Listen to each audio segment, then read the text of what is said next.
Am I connected? Hello? I couldn't hear you.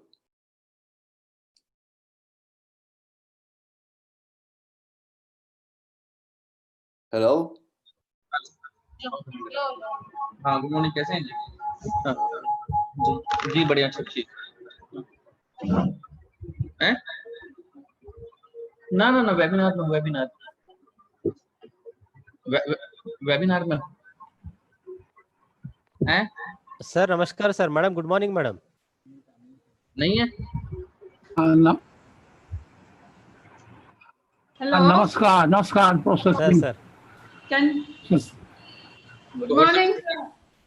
Good morning madam, good morning professor Srinagar, good morning sir. Good morning Anand. Can you hear me? या yes sir. Yeah. Okay. Sir very nice My two thing is working. See you again. Sorry. Nice to see you again. Are you able to hear me? Yeah. But the voices are breaking. Link Yes.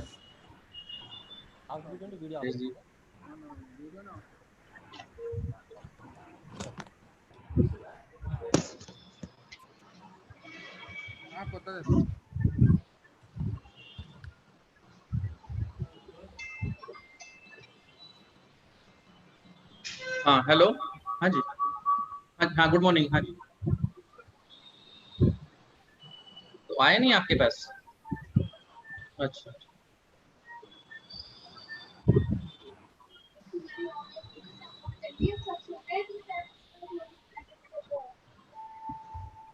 उसको तो WhatsApp कर दे।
Hello.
Hello Zoom ఇది వస్తలేదా?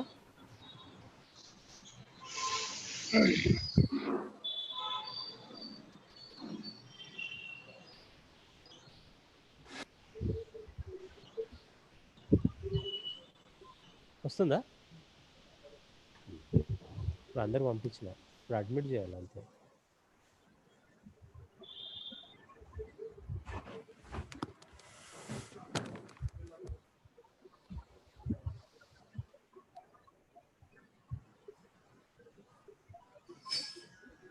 देखो कल तक वो आया होगा मेरे पास, मेल करके।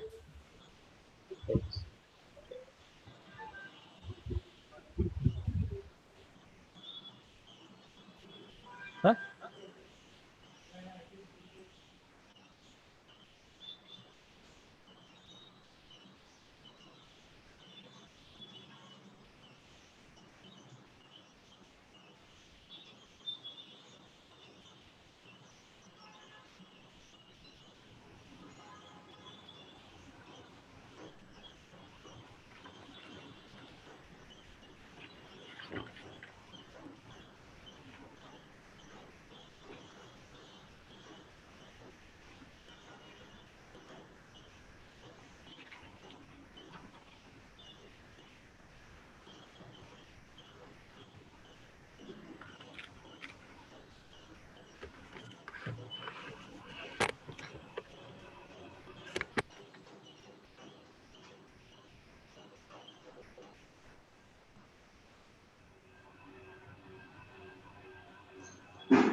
इसमें तो कुछ भी लाइन नहीं है।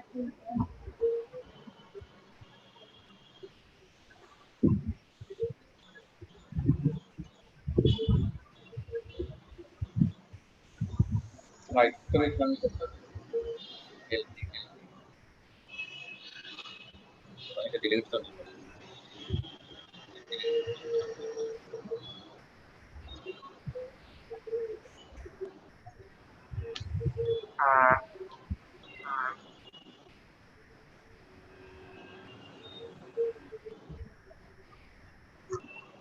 उसका बंद कर दो,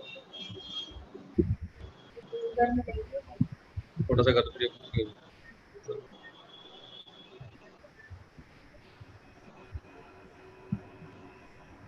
सर प्रणाम सर। कैसे हैं भगत सर? सर आपका आशीर्वाद सर। ठीक है, everything is fine there. Yes sir. Good good good. University में ठीक है, डिपार्टमेंट में ठीक है सब? सर प्रणाम सर। आशीर्वाद है। सर चरण स्पर्श।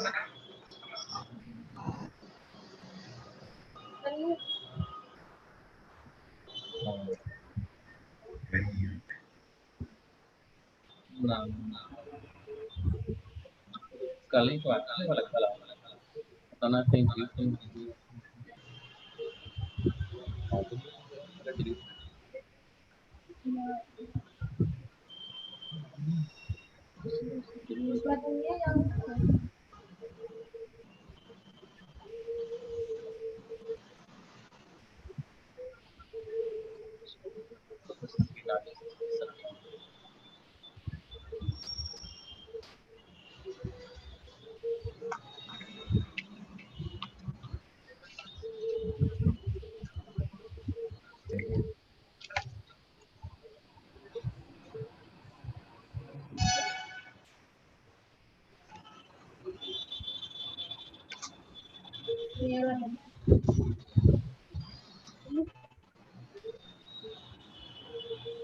सर प्रणाम sir.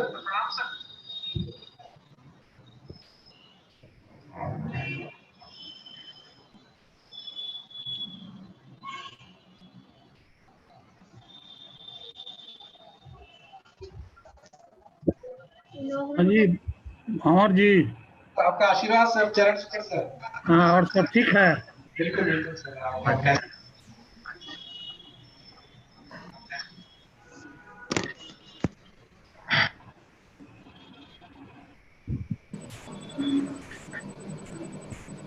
Good morning Shri Nageshwar जी, आरवी सिंह सर, सुभाष आनंद जी और ऑल। हाँ, हाँ, नमस्कार नमस्कार Morning, sir. Professor Morning, sir. राजे जी।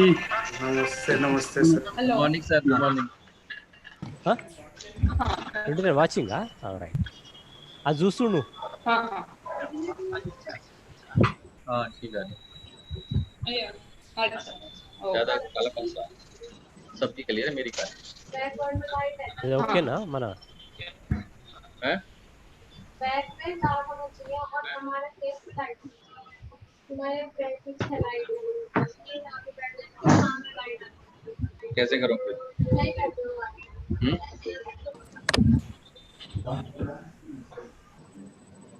Very good morning. Very good morning, sir.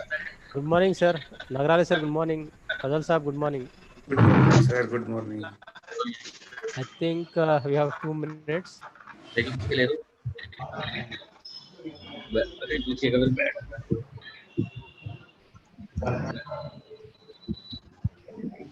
सारा कुछ क्लियर हो.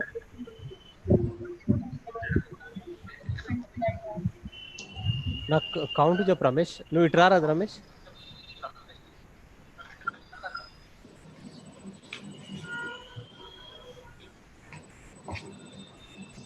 Professor Shri Nagesh, Sir, sir. Professor Himiyama and Professor Bansky already connected. Yeah, Bansky sir is connected, sir. Himiyama sir, I think he left just now, sir. He was here and he left, sir. But sir, I think it's better to wait for 5 to 10 minutes. Just Yes, sir. there are only few candidates who connected right now. Yes, sir. Only 10 participants are there, sir. No, no. So- Here we have 10, sir. But on YouTube they have crossed 32, sir. 32. Okay. Yeah. This is whatever we are seeing. It is for Zoom meeting, sir. Okay. And others were linked with YouTube, sir. Okay. Just now I have sent it, sir. So they may be joining, sir. Very good. Very good. मेरा Sir. कुछ पीछे ठीक आ रहा है background.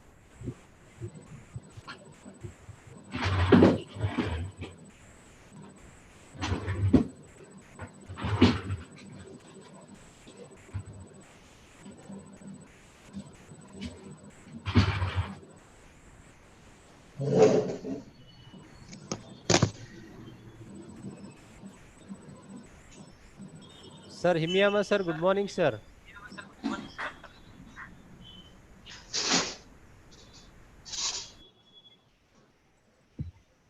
Hello, Himiyama, sir. Good morning, sir. We are unable to see your video, sir.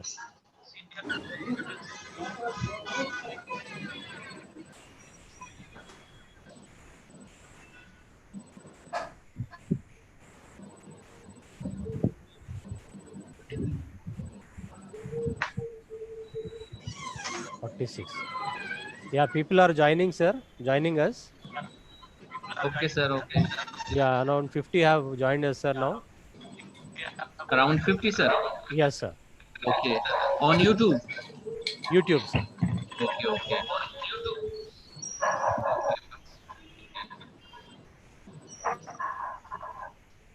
So all the participants will join on YouTube, sir, or all only on this link? No, sir. This Zoom connection is we have given for around 25 people only, sir. 20 to 25. Okay. I mean the what do you call the organizing committee and some speakers, etc. Mhm. Others have been joined through YouTube link, sir. And Good. as per now, 50 have joined, sir. Okay. So they are joining, sir. Good. Good. Good. Sir. Good. Bro. Sir, RV Singh, sir, Himiyama, sir, has joined, sir.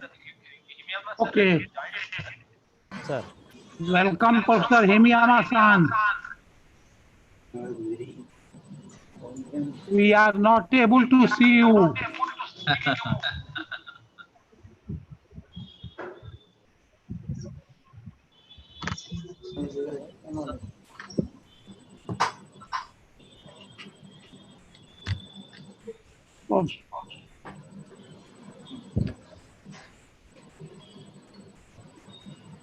Yeah.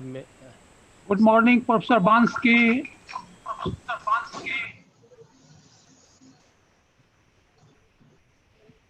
Good morning. Good Hello. morning. Good morning. How are you? Yeah, fine, fine. I have not so good connection, so maybe I will leave video if there will be some problem. Oh,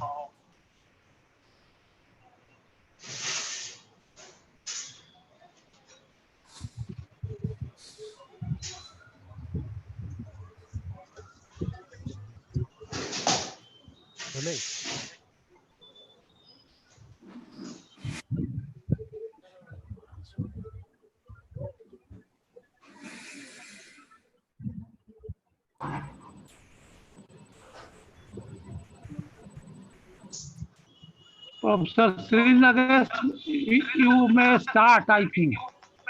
Yes, sir. More than 50 have joined us, sir. Ar- Around how many participants are there, Ruksab? Sir, now 55, 950. 55 are there, sir. Okay. If sir is permitting, then it's okay. We Yes, can sir. Yes, start. sir. People are joining, sir. Now it has come to 60. 60. Good. I think Yes. it within 5 minutes, maybe the candidate number may Yeah. be around Till, 100. yes, sir. Till then, I think I should introduce about the. I should introduce the guest, chief guest, and other invited guest. Mm. So, good morning and namaskar to everyone. I hope all are fine in this COVID situation, because since last 4 months, I would rather say that last 6 months, the entire world is reeling under a precarious situation where we are unable to do anything, and the mortality rate across the देखिए, globe इसको which यहाँ पे रख is सकते हैं. taking place due to COVID-19 is really very saddening situation. So in this context, with the when I was interacting with Professor RB Singh sir, so we had an idea, why not we have a kind of academic meet, so that people across the globe and the country can have a kind of sharing of their interaction with the current situation. So in this aspect, the international e-conference on impact of COVID implications of COVID on local and regional जल्दी sustainable जाता है. development, or on a global perspective, was initiated by Professor RB Singh sir, and I am lucky that he has put the what do you call confidence in me, and told that yes, you can do it, and with the help of Dr. Subhash Anand, myself, and the team, Professor Fazal Sahab, Professor Virendra Nagrale Sahab, Professor NC Jana, and Professor Madha Suresh, we had a deep, lengthy discussion about the course. I welcome Professor Himiyama sir. Sir, good morning, sir. Good morning. So I was just talking about Yes, the I could hear you. yes, sir. So Yeah. how the actually the conference has come into creation. So we had a discussion, and we discussed in length about how to start this, and what platform we need to come together, and what suggestions are we going to give to the world. That is very important. So in this backdrop, we have tried to make it, because the time was very short, and the situation was really going out of control, and especially in India, we can see the stage 3 transition. I mean, the shift from stage 2 to stage 3 is becoming a reality, and there is a speculation that the community transmission is also going on in many parts, especially in what you call the state where I am living, Telangana. There are recently, days back, there was a map which says that the state of Telangana has 122% chances of community transmission. If that really happens, definitely things are going to be very, the crisis in deep crisis. So we, as geographers, what is our contribution to this COVID crisis? That was the main idea of Professor R.B. Singh sir, and he has given us the direction in organizing this conference, and let all the best minds of the world come together and give a direction to the world community about the overcoming the crisis of COVID situation. So at the outset, I welcome Professor Yukio Himiyama-san, the President IGU, to this conference, international e-conference on implications of COVID on local and regional sustainable development, a global perspective. Sir, on behalf of the IGU, India International Conference, I welcome you, sir. I bow you, sir. And at the same time, I welcome our Secretary General and Treasurer, Professor R.B. Singh, sir, the brain behind this conference, and having confidence in our team to organize this at this juncture of COVID situation. Sir, I welcome you to this inaugural function of the IGU conference. At the same time, I welcome our IGU Chair Commission, Local and Regional Development Chair, Professor Jerzy Bansky. Sir, I'm sorry that I have made you to wake up too early at your place, but it shows your commitment towards the academics and towards geography. So on behalf of the entire team of IGU, I welcome you, sir. I bow before you. At the same time, I welcome our Professor Kalpana Markande, National Fellow, ICSSR. Madam, I'm really thank you, because you are the person behind the the strength which you always gave me. You have always stood by my side, and you have always encouraged and supported me in all my endeavors. I welcome you, madam. At the same time, I welcome Professor Shahab Fazal, Professor of Geography, Aligarh Muslim University. Sir, you have always inspired me, because the kind of energy you have and you show in the academics is really highly appreciable. So thank you for being part of this team of IGU conference, and I really thank you for your presence and supporting us. At the same time, I thank Professor Virendra Nagrale, Professor of Geography, SNDT University, Pune. Sir, you are like my elder brother. You have always been there in each and every academic endeavor, and I never forget your help. And I'm happy that you are a part of this conference. Thank you so much, sir. At the same time, I welcome Professor N.C. Jana, sir, who is waiting for his support, because he has been always there constantly. Every evening, I would say at 10 o'clock, he used to call me. Even yesterday till 11, he was asking about how are the things, how are the situation, how is the situation, is everything fine. All these things he was updating me and telling me, guiding me in organizing this conference. Thank you so much, sir. At the same time, I thank Professor Madhav Suresh for his uninstinctive support to the conference, and all the participants, participants who have shown their interest in joining this conference, and their academic zeal which they have shown is really very heartening. And I thank our my co-convener, Dr. Subhash Anand sir, for his ever support, because till last night, midnight, we were talking and discussing how to go about. Sir, I thank you so much for your present. Now, I hand over the mic to you, sir. Thank you. Thank you, Professor Sri Nagesh. Thank you. Very good morning, everybody. Respected International Geographical Union President, Professor Yukio Himiyama. MJ. Chief guest of today's program, Professor Himiyama-san. Guest of honor, Professor J. Bansky, Chair of Commission, IGU Commission on Local and Regional Development, and Secretary General and Treasurer of International Geographical Union, great professors of India, Professor R.B. Singh, my teacher, my group, and various chairpersons of different IGU commissions and members, august gathering of legendary and senior professors, professors who are right now connected. Professor Shah Fazal from Aligarh Muslim University, Professor Vrinder Nagrale from Professor NDT University, Professor Madhav Shres, University of Madras, Professor Ansi Jana, University of Bardhaman, and different other senior, junior professors and distinguished participants from geography and other disciplines from different parts of the country and different corner of the world. From the bottom of my heart, I welcome all in this event at this morning at this International Geographical Union e-conference. Dear friends, it is a matter of highest great honor for me to welcome you at this morning in this conference.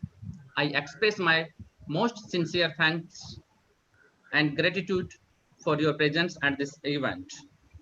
The focal theme of this conference we have decided that basically is implications of COVID-19 on local and regional sustainable development global perspective. As per me, this title, the focal theme is fully relevant, valid, and timely needed of the whole discussion. As Professor Sri Nagesh is also mentioned out, right now, world community is passing through the highest catastrophic situation and world crisis. And I'm sure none of us have gone through such type of crisis in our life. This is the biggest crisis in last 100 years. Right now, 9.7 million people are having this problem and confirmed cases are reported, along with 5 lakhs deaths are already recorded there. Dear friends, the key word of this conference is COVID-19, implications and sustainable development. This unique conference will provide you a suitable platform to discuss, share the knowledge and information on various dimensions and aspects of spatial development in general and the impact of COVID-19 on socio-economic and environmental aspects in particular. The major theme of the conference we have already decided there, that is the COVID-19 and implications. But as far as that sub-themes are concerned, that includes local and regional sustainable development, impact of the novel coronavirus disease on society, environment and economy, livelihood security, migration, agricultural and industrial laborers, vulnerable groups of society, challenges to education and basic human needs, regional inequality and inclusiveness, trade and transport during the COVID-19, and human society, ecology, and urban sustainability, urban health services and healthcare workers and facilities, and the urban well-being, and also food security, nutrition and technology, natural resource management, sustainable development and sustainable development goals for the future Earth, climate change and environmental degradations, geotourism, disaster risk reduction and mitigation, and geospatial technologies and other related various dimensions. All these sub-themes will be covered in today's International Geographical Union e-conference. And this conference is being collaborated by our 2 IGU commissions, Commission on Local and Regional Development and Commission on Geoheritage.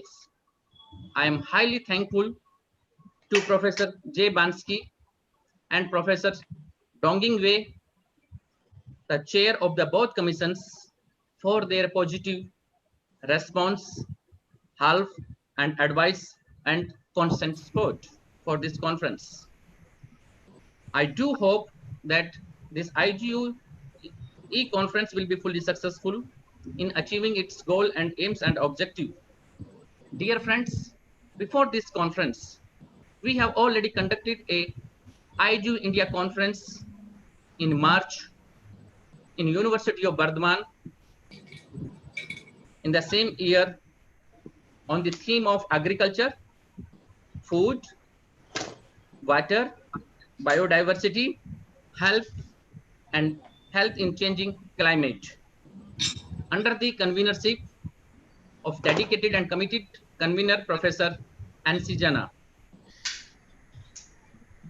Now the presence of the IGU president in this conference is the matter of the great honor and satisfaction for us. We value his constant support and advice for our whole of the country, and always to each and every part and university he has given all-hearted open support to all the dignitaries, participants, and universities. Whenever we call him, he always positive, particularly for Indian universities and Indian professors. Dear friends, we have received a very overwhelmed response from the academic community, as we have received about 400 registrations from different part of the country and different part of the world who registered themselves for this conference. And out of the more than 400 registrations, around 34 are professors and associate professors, 154 are assistant professors, 131 are MPhil, PhD, and postdoctoral research scholars, and rest of our individual professionals belong to different disciplines and different subjects. We look forward to hearing them on different issues which remains a critical to the survival of the mankind. Dear friends, as we know, Professor Sri Nagesh also mentioned out, today we are having the highest problem of novel coronavirus COVID-19. An invisible virus became a major threat to the survivability of humankind on this planet.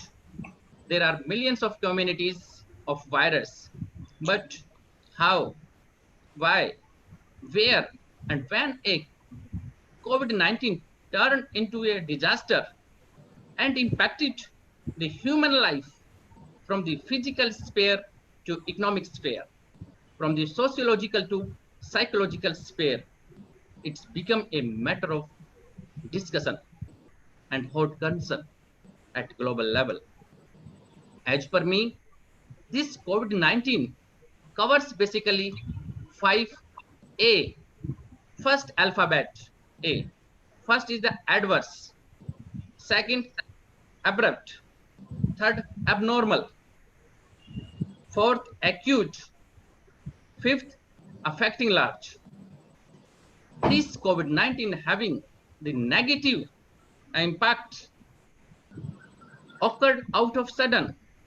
It's not normal, it's abnormal, not under any permanent medication and treatment, and having the acute impact over the large proportion of the world community and of world population.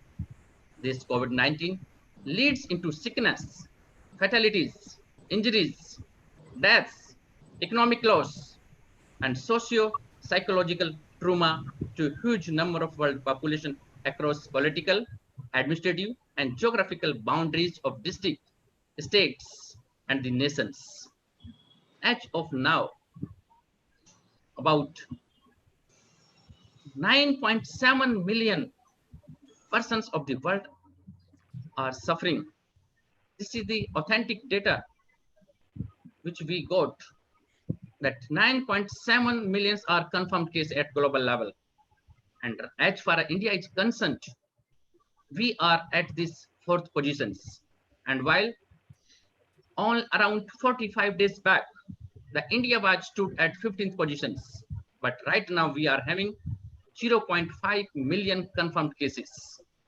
And the number of cases are increasing day by day with a high growth rate in different parts of the country in India itself. So dear friends, no doubt this COVID-19 put it a very hot questions to the human being for the survivability and the sustainability of human civilizations and humankind. The theme of the conference is fully relevant, and it's a brainchild of Professor R.B. Singh. He has basically created this IGU India conference, which generally take place 2 times in a year. And just only 2 months before, we have already conducted in University of Bardhaman under the leadership of Professor N.C. Jana. But due to some problem, now we have decided that we should having a e-conference. And we decided this time because now this COVID-19 problem, on which a number of webinars, conference, seminars, symposiums, and discussions are going on at from local to global level.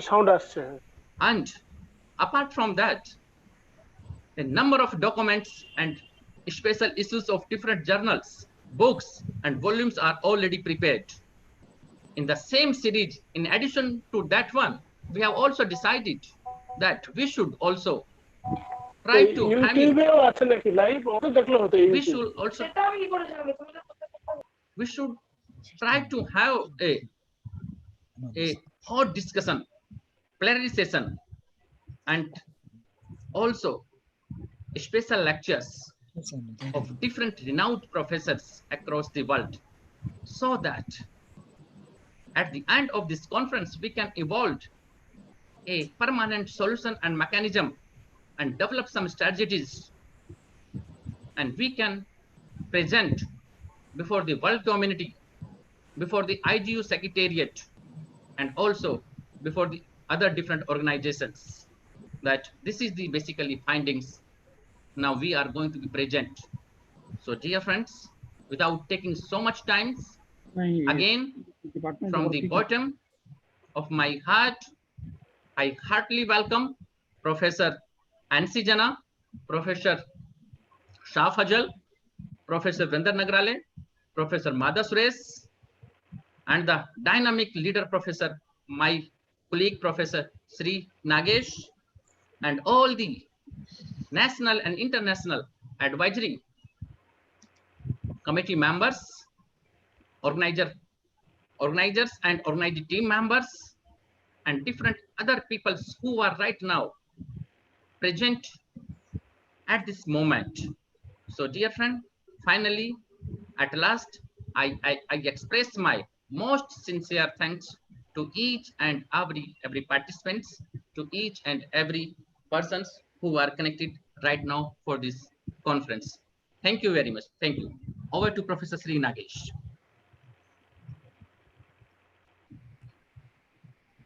Hello, Professor Sri Nagesh. Yes, sir. Yeah. Thank you so much, sir, for your highlighting the situation. Now I request our Professor R.B. Singh, sir, to give his message to the conference. Thank you, Professor Sri Nagesh ji, organizer of this very important IGU in conference. This conference is being organized under the umbrella of 2 commissions, local and regional development and geoheritage. First of all, I would like to congratulate Professor Himiyama-san for blessing this very important conference. In India these days, all conferences are being postponed or cancelled, but we have here in India, and almost 400 participants they registered for this meeting. So I would like to congratulate Professor Himiyama-san, Professor Bansky, Chair of the IGU Commission, Professor Sri Nagesh, Dr. Subhas Anand, other my colleagues, very distinguished Professor Kalpana Markandeji, who organized our IGU meeting in the past also in Hyderabad, Professor Nagrale, Professor Jana, Professor Fajal, Professor Madhav Suresh, Professor Bhawar, and all participants, many participants are linked with the YouTube. You know, the topic we are discussing is a very, very important in the context of the COVID-19 and how it has a link with the local and regional development. First, I would like to go to the history of some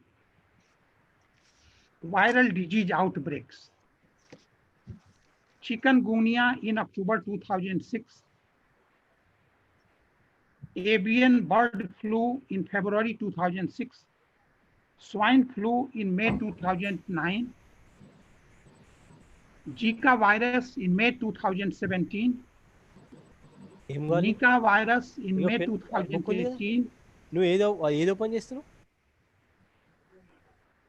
coronavirus, COVID-19 in January 2020. What is the common in this all viral disease outbreaks? 70% of the disease originated from wild animals. And most of these diseases are also originated in urban areas. So geographers are very much linked with these two processes, natural environment, the city of Wuhan, that was the origin of this, and you know, if you see like Ebola, SARS, MERS, now COVID-19, all infectious diseases has some origin with the cities. But cities are also the site of solution to arrest the spread of infectious diseases and improve the public health. I would like to tell you that globally speaking, we have many successful stories, many unsuccessful stories. So we have to learn each other experiences. Until we get vaccine, it is very difficult to arrest this process. So that is why many our responses like physical distancing, Arogya Setu app, washing hand, and all will continue. But it is very important to see how it has impact on local and regional development. In India, most of the diseases are in few cities like Mumbai, Delhi, Thane, Pune, Ahmedabad, Chennai. And these are the cities having the migrants. And migrants coming from, particularly I would like to mention the 6 states: UP, Uttar Pradesh, Bihar, Jharkhand, Madhya Pradesh, West Bengal, or Odisha. These are the 6 states where the lot of migrants coming from Delhi and Mumbai to these states. Now it is very important that we can utilize these resources, human resources, for creating a strong manufacturing base, supply chain activity, and other local projects. Particularly, I would like to mention these states are having water surplus area and water deficit area. Why not we can utilize these labors for linking water surplus and water deficit area? Because if you will have water, we will have all possibility of regional development. We have very typical nature of regional development in our country. It is not like North Iraq or the South Iraq, North Italy or the South Italy. Every district has a pocket of poverty and pocket of prosperity. And worst form of visible poverty one can see in the form of slums, urban slums. And so that is why now the people migrated from these urban slums to the rural area. Now we have the programs like Manrega. Just 4 days before another program was started by another, particularly for the PM employment plan. So we can link this. Another important thing, what I would like to propose for local development, that in developing country, 30% agricultural products are processed. But when you go to developed country, 98% products are processed. So here I would like to bring the concept of what our Japanese friend used, 6 industry. Primary 1, secondary 2, tertiary 3. And if you combine the 1, 2, 3, primary, secondary, and tertiary, 6 industry. All over the country, we have agriculture, we have mining, we have fishing, we have forestry, animal husbandry, horticulture. But what is lacking? We are lacking processing. We are lacking marketing. I think by bringing these 2 important aspects, we can bring the great miracle in our local and regional development in our country. So dear friend, I would like to stop here. I'd like to congratulate Professor Sri Nagesh for Professor Kalpana Markande Madam for taking the very important initiative, because we are here to listen to our President of International Geographical Union and also Professor Bansky.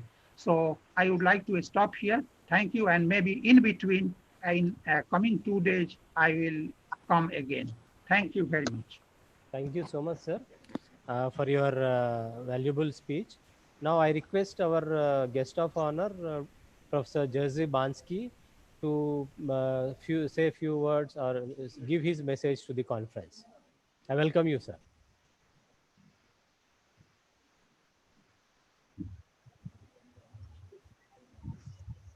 Okay. Do you hear me? Yes, sir. Yeah. Okay. So at the beginning, I would like to tell that it's for me very large pleasure and honor to participate in this conference, which is organized by my Indian colleagues on the topic of so important today. I would like to thank Professor Singh and Professor Sri Nagesh in particular for the invitation. This conference is organized with the participation of the committee, which I chair. So it's the Commission on Local and Regional Development, IGO. My committee has been working with Indian geographers for many years. But let's go to the COVID problem. COVID relationship with local and regional development is a very contemporary topic, resulting from growing economic crisis, including the breaking of cooperation network, the closure of borders, rising unemployment. Europe and my country, Poland, are slowly returning to the normal. But we still cannot travel outside the Europe and are under many restrictions. So together with my colleague, Dr. Mazur from my Institute of Geography and Special Organization, I did a study on COVID dynamic and mortality in the beginning. We prepare already paper which is waiting for publication somewhere. Maybe after this conference you have some plan to publish some papers. The title of this paper is the Geographical Conditioning of Coronavirus Development, First Phase Selected Issue. So we found a lot of interesting conclusions. We analyzed, for example, the correlation between the density of population and COVID-19, urbanization population and COVID-19, GDP per capita, annual outlays per inhabitant on the healthcare, Chinese minority in the country, in different countries. So the results are very interesting and sometimes are provocative. According to our research, in the beginning, the most rapid development of the COVID-19 did above all characterize the world's richest countries. And it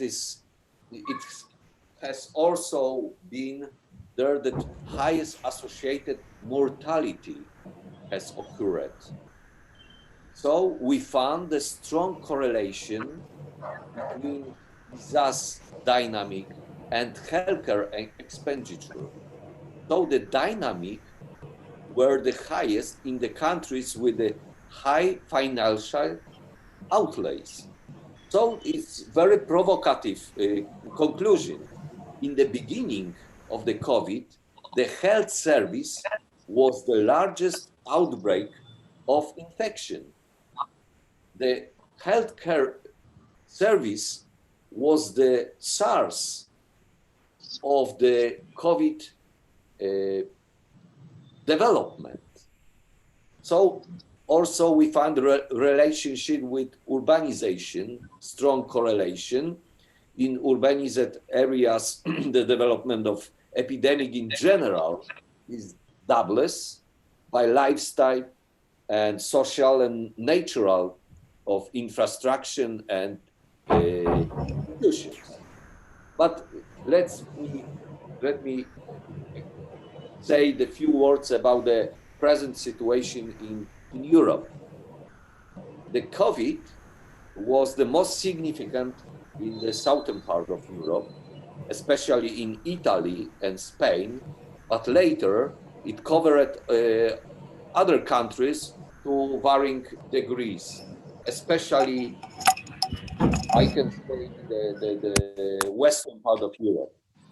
And countries have adopted two methods. First, very strong restrictions in the most European countries. And the second way, no any restrictions, like initially in the UK and also in Sweden and Belarus. But I observe in these countries very large increase of the COVID infection now. The European Union, in my opinion, has failed and has not taken a radical action. Only now has strong financial association program been prepared. The borders are gradually opening, but there is no movement like before a pandemic. Yesterday, for example, was the end of school year in my country that has been remote since March, and also at the universities, all lectures was for a long time online. Economic assistance during the pandemic was provided by individual countries, no EU. And now EU start with some supports. For example, in Poland, the aid is implemented in the four stages and concern mainly security of enterprises and the labor market.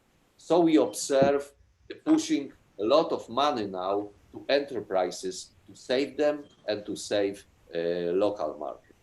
But in my opinion, it's the beginning. It's too early to say what will happen in regional and local development, but the influence will be very strong. I hope that this conference will answer the questions, what will happen in the near future? So I wish you a fruitful meeting, and one more time, thank you for invitation. Thank you. Thank you so much, sir, for your observations. Now I think it is time for our chief guest to deliver his message on COVID-19. I welcome Professor Yukio Himiyama-san to deliver his speech. Thank you so much. Thank you, Professor Sri Nagesh. I'm very happy to attend this conference as the guest speaker. And I have a question. How many minutes do I have? Sir, you have half an hour, sir. 30 Half an minutes. hour. And can I use PowerPoint? Yeah, sure, sir. Okay, Share with the so screen. can you let me use it? Yes, sir. Share screen, sir. PPT. And, let's see.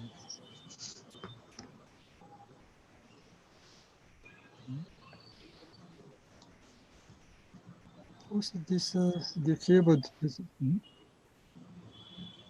Disabled. Okay. What's the disabled participant screen sharing?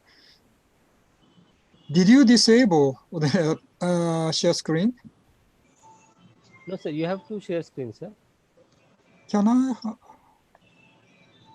Yeah, there is a message here saying that the host disabled the participant. Participant screen share screen. Yes. Okay, can you?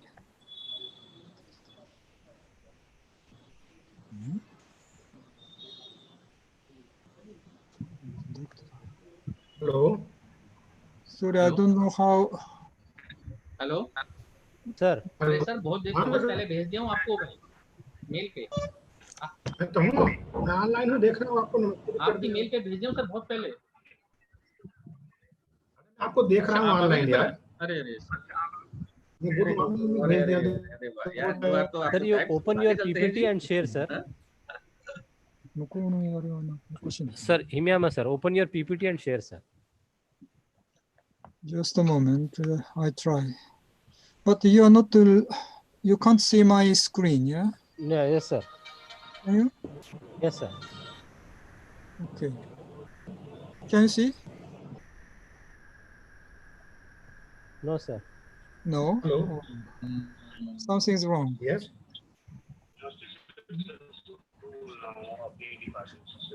कौन बोले हाँ बोलो बोलो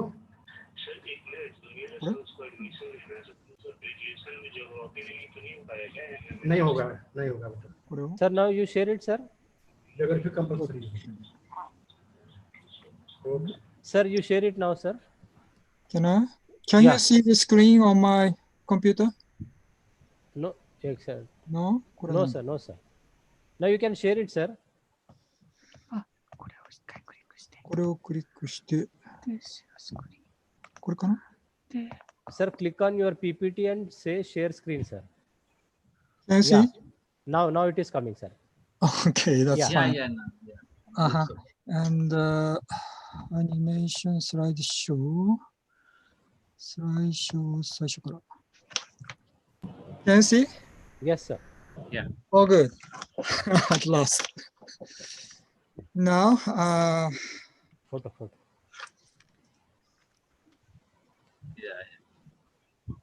I think Processing knows it. Processing, can you see it? Professor Singh is, I think, not available right now. He left the meeting. I think He went left? for some Sir, important. you unmute your audio, sir. Singh, sir. Anyway, all the other people can see. Yeah, our old book, Professor Himiyama-san. Yeah, you can see it. And first time we use the word glocal. Yes, yes. Oops, sorry. Now, so this is the book published 10 years ago. And the book was based on a conference held in 2008. It's an international conference on local environmental education, which is organized by my university, Hokkaido University Education. And Professor Shin was one of the participants. And here we used the term local. So when I got information about this e-conference, I was surprised that the term local was used. And I felt very happy because it has been my issue for more than 10 years. And both Professor Sin and I worked for it. And if you see the contents list, this is a part of the contents list.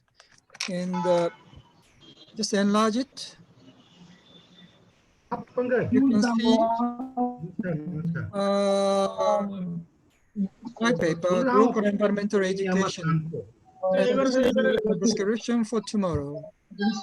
And then Professor Sin wrote on designing and shaping global to local environmental education, the Indian experience.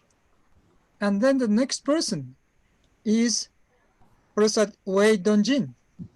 Wei Dongjin is the chair of the Geoheritage Commission. So in this book, you see the current 3 leaders of IGU in this book. And it is really amazing that this e-conference, which is organized this time, is closely related to our concern, the concern of me, concern of Professor Sin, concern of Professor Wei Dongjin. So that suggests that the geographers have been concerned about the local aspects and very strongly for a long time. So it's not new at all for us. So I wanted to draw your attention to this book, which I think you can buy in Amazon quite easily. And it's published by Rawat. It's actually, it's an international company, but stationed in India mainly, I think. And you can see the contents in this way. And if you look at the continuation of the contents list, you can see what have been treated here. So as geographers, we have 2 broadly classified ways of looking at things. First is the regional geographic viewpoint, and then a systematic geographic viewpoint. So those 2 viewpoints are practiced here. And Professor Sin wrote about the case in India. And if we look at this further continuation, I wrote about the Asahikawa Environmental Map Contest and local environmental education. This is the one example of what I have been doing. And the environmental map contest, actually, in this year, we celebrate the 30th anniversary. It started in 1991 in Asahikawa, and it became international. And Dr. Anand has a son who presented the map and got award. Unfortunately, he couldn't come to Asahikawa. Dr. Anand came to my house actually, but his son didn't come to Asahikawa, unfortunately. So I think many of the audience of this conference, my talk, are from India, and you might feel very familiar to this book. And I'm sure you read this book. There are a lot of hints which might help you what to do, how to do when we face this very new, difficult problem of COVID-19. There are several important things, but one important aspect is under such very rapid change of everything. Actually, we are in the middle of revolution, I should say. Many kinds of revolution are going on. And we are, whether we like it or not, we are there inside that revolution. And under such revolutionary circumstances, what we need is bird's eye view, I should say. Because if we are looking at only a very local area or very small, narrow discipline, we might be lost. We have to have a very broad view. And with that, we can see what to do and what we are doing. In that sense, the global local view is very important. So one of the things which I emphasized in that conference in Hokkaido 12 years ago was this: multi-scale views and actions. Everybody knows, think globally, act locally. But equally important are think globally, act globally, and think locally, act globally. And one more, think locally, act locally. They are all important, not only the first line. The other three are also very important. And especially geographers, I believe we are more experienced in this kind of views in comparison to the other disciplines. And of course, we should add the terms regionally or nationally, etc. So altogether, it's a multi-scale views and actions. Now, everybody knows SDGs, Sustainable Development Goals. It's a very good, nicely made tool which we can utilize when we seek the ways to more sustainable world. But of course, there are so many initiatives related to this, and not only the academics, but students or businessmen or everybody have been working hard for achieving the Sustainable Development Goals. But in the last few months, the situation changed dramatically, and many people are now puzzled. Under this new situation, what should we do? Should we continue what we have been doing till now, or do we have to modify the ways what we have been doing? Under such circumstances, one hint is, I think, in the education. when we say education, many people think, oh, it's a matter of children or something. And still many what are called specialists or scientists overlook or ignore the importance of education. There are various aspects which we have to look at when we talk about education. But one of the things which I should emphasize now is that if we are involved more in education, we can have broader views, particularly in relation to sustainability. Just like looking at sustainable development goals, yes, it gives us very multiple views. We have to have very broad views indeed to deal with them. But in most cases, we can specifically do only 1, 2, 3, 4 items out of 17 goals. But if you are, say, teaching schools, you can't be too selective. You have to teach everything to the students, and then you can select a few of them. But at first you have to, look at them all. In that way, if you are involved in education, inevitably you have to be broadly minded. That saves the scientists from entering the narrow gap. Many people, very often, what are called specialists go too deep into 1 or 2 holes and having difficulty to come out to see the other world. And UNESCO is the major promoter of ESD, Education for Sustainable Development.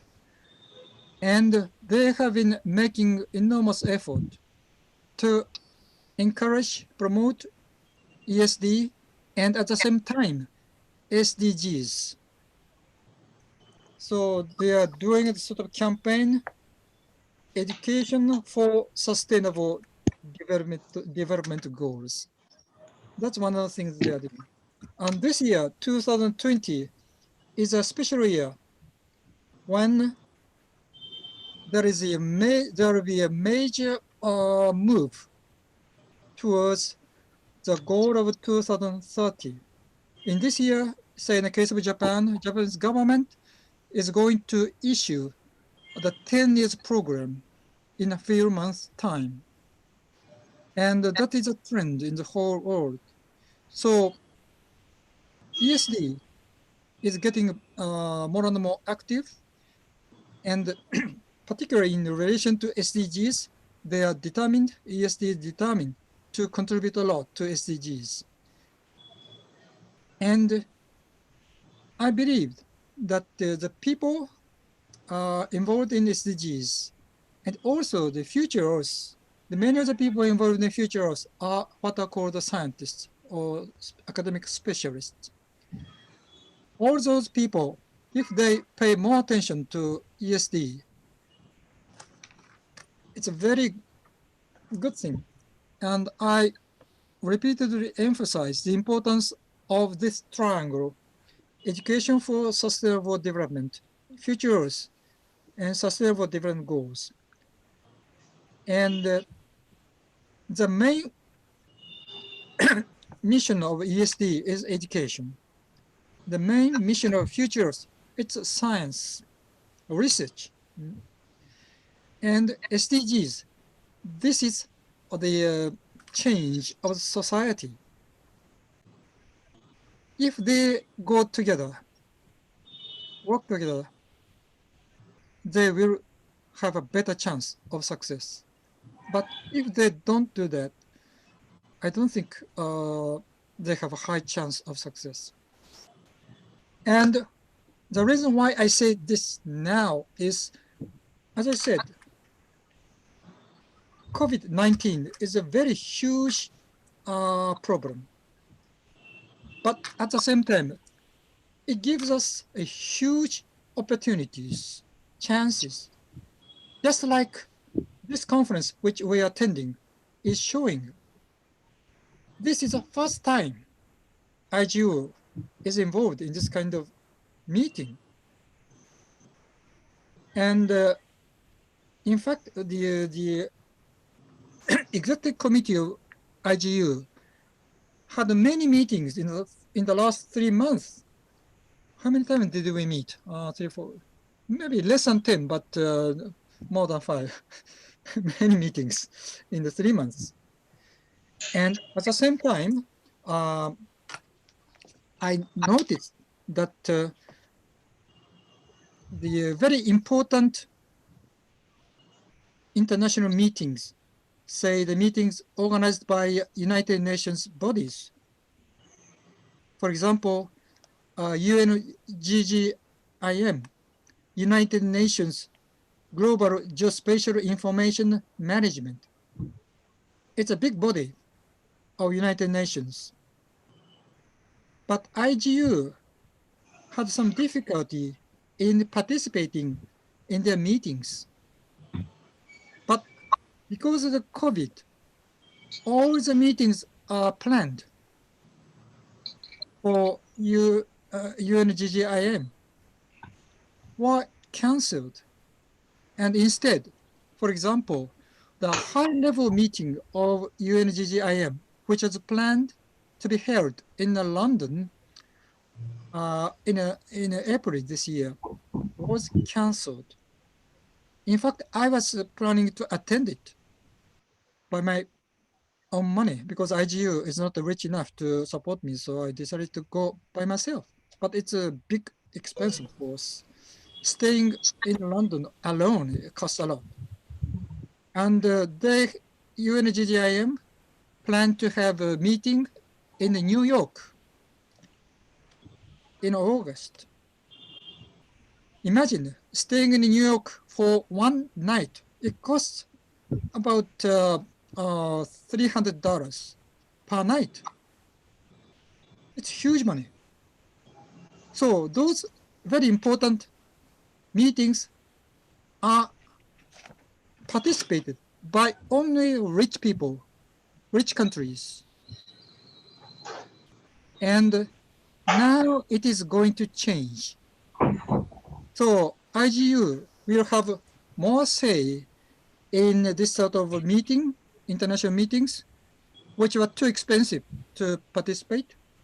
And I think that can also happen to younger researchers who have difficulty in getting fund to participate in those meetings.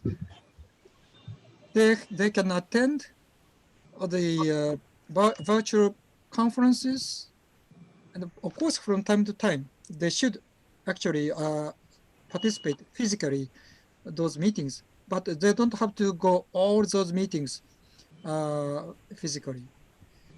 So I think what are called developing countries or poorer countries will have a much more say from now in international meetings. They can attend more and more meetings. So it's one of the revolutionary things which we can take advantage of.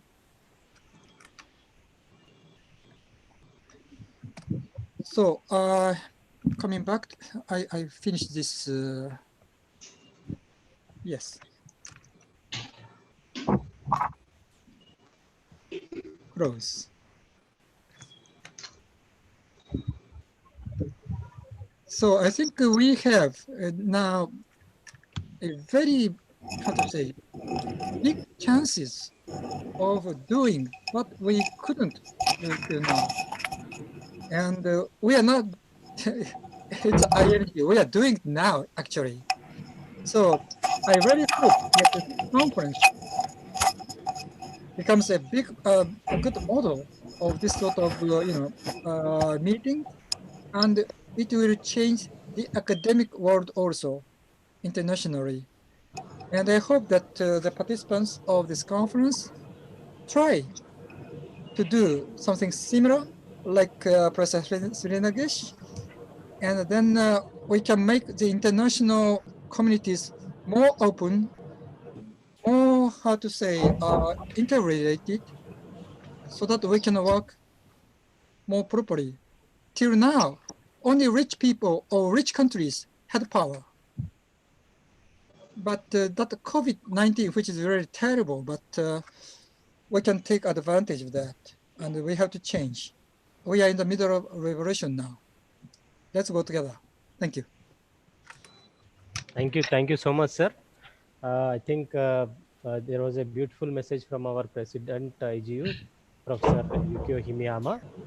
So we are on time, sir, with 11:07. It is now here, 11:08. So in another 5 minutes, we will start our plenary, where our president, Yukio Himiyama, Professor Kalpana Markande, Professor Jerzy Bansky, Professor Shahab Fazal will speak their respective message from the for the participants. So before that, I would like to propose vote of thanks with the permission of Subhash Anand, sir. Yeah, sure. Yes, sir. Sir. So at the outset, I would like to thank each and everyone for their participation in this first of its kind international e-conference on the implications of COVID on local and regional sustainable development, a global perspective. And I would like to really thank Professor Yukio Himiyama, sir, for readily agreeing, though because it was a short notice. I won't say it was short notice, but because it was online, I thought that without giving much gap, one day before information is more than enough to send the link. But it was really heartening that Professor Yukio Himiyama and Professor Bansky, sir, both have readily agreed to come to this platform and express their views regarding the COVID-19 situation. Sir, I'm really thankful on behalf of IGU committee. I thank you for accepting our invitation and delivering the chief guest inaugural address. Thank you so much, sir. At the same time, I thank our guest of honor, Professor Jerzy Bansky. Sir, I'm really extremely sorry once again for disturbing your sleep at this odd hour, but that is what the world is. You sleep somewhere else, somewhere other person is working hard, and somewhere other person is sleeping and you people working hard. So this is the general rule of the earth. But I'm really happy, sir, towards your commitment towards the subject and towards the IGU. Being the chair of the IGU Commission on Local and Regional Development, you have been doing wonderful job, sir, and I'm thankful for all associating with you and all the work which you are doing. And also thank you for... May I say just one idea after this short meeting? What about the commission on COVID in IGU? Maybe it's time to establish the commission of COVID or something like this. And maybe this conference will start to think about the new commission in IGU, very important commission. Yeah, I think our President Yukio Himiyama and Secretary General, they will be, thinking of this and coming out with a good proposal. Hope so. So I thank you, sir, for your idea, because these meetings, such meetings only will create an idea. The best minds will definitely give the best ideas. So I thank you so much, sir. And at the same time, the Secretary General and Treasurer, Professor R.B. Singh, sir. Sir, you are immense. You are really a kind of energy to all the geographers, not only India, for across the globe, because your strength and energy has reflected into the young geographers of India. So I really thank you. Being the brainchild for this conference, I should salute you, because you have been all through, because every day, every often you have to use to call me and take the situation, appraisal of the situation, and everything has gone accordingly. And I'm really thank you for giving opportunity for young geographers to be active in conducting such courses. Thank you so much, sir. So at the same time, I thank our co-conveners, Professor N.C. Jana sir, Professor Shahab Fazal, Professor Virendra Nagrale sir, and Professor Madha Suresh for their active participation and active involvement in our conference. And I thank all the chairpersons of the committees, technical session committees, and all the professors, associate professors, assistant professors, scholars, and even the students and individual professionals who have contributed to their, to this conference for in the form of presentation and in the form of participation also. And they have around 130, 150, they have paid the fee also, sir, and which is a very important thing, because in these online conferences, it is usually the people who try to seek the free of cost, but nothing comes for free. So this is the thing where the geographers have shown the way to the world in joining the one platform. So at the same time, I would like to thank all the organizing committee members, both international and national, and the our committee, core committee, chief patron, conveners, co-conveners, and the technical persons for their support during the organizing the course. I would like to thank Professor Kalpana Markande Madam, the person behind the the ideas and the strength to conduct this conference. I would really like to thank you, Madam. So at the same time, I thank all the participants and my staff, especially Santosh Verma, Sudarshan, Ramesh, for their, and Narayana, for their support, because in this COVID situation also they have been there here to support me all the way. So I thank my convener, Professor Dr. Subhash Anand, for being always there for me. Thank you, one and all. So I request our Professor Yukio Himiyama, Professor Jerzy Bansky, Professor Kalpana Madam, and Professor Shahab Fazal and Dr. Subhash Anand to please stay online so that we can start our plenary session. Thank you, one and all. Please join. We'll be continuing now because 11:15 is our plenary. We will be continuing. Thank you so much. Sir, Subhash Anand, sir. Hello. Yes, sir. Sir, I think with plenary we will start with one by one.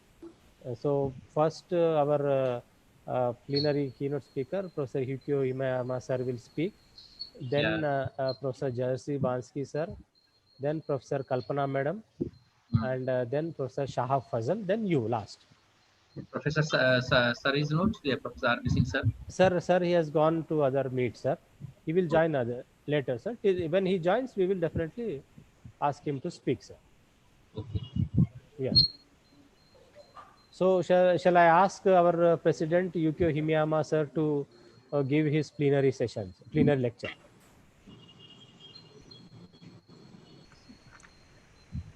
Sorry. Sir, plenary. I mean your message to the plenary session, sir. We are having plenary session. Your thoughts on COVID-19 implications in general in Japan and to the world. Sorry, I didn't understand that. In a plenary session. Yeah. Am I expected to talk something? Yes, sir. Yes, sir. What time did you say? 11:15, sir. Now it is 11:15, sir. Yeah. 11:15. That means. Here it is 11:15, sir. Now. Sorry, I don't have the Indian time now. It's 11. Difference is there. Sorry, I didn't understand that. Sir, no, I mean in a plenary you tell your experiences, sir, regarding the COVID-19 situation, sir, in terms of environment. Just a moment. Sorry, I didn't read that carefully. Sorry, your plan is.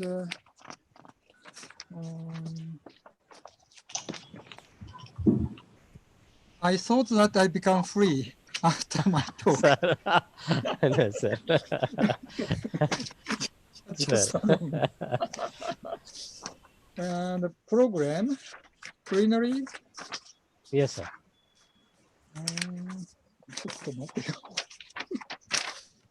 Plenary session,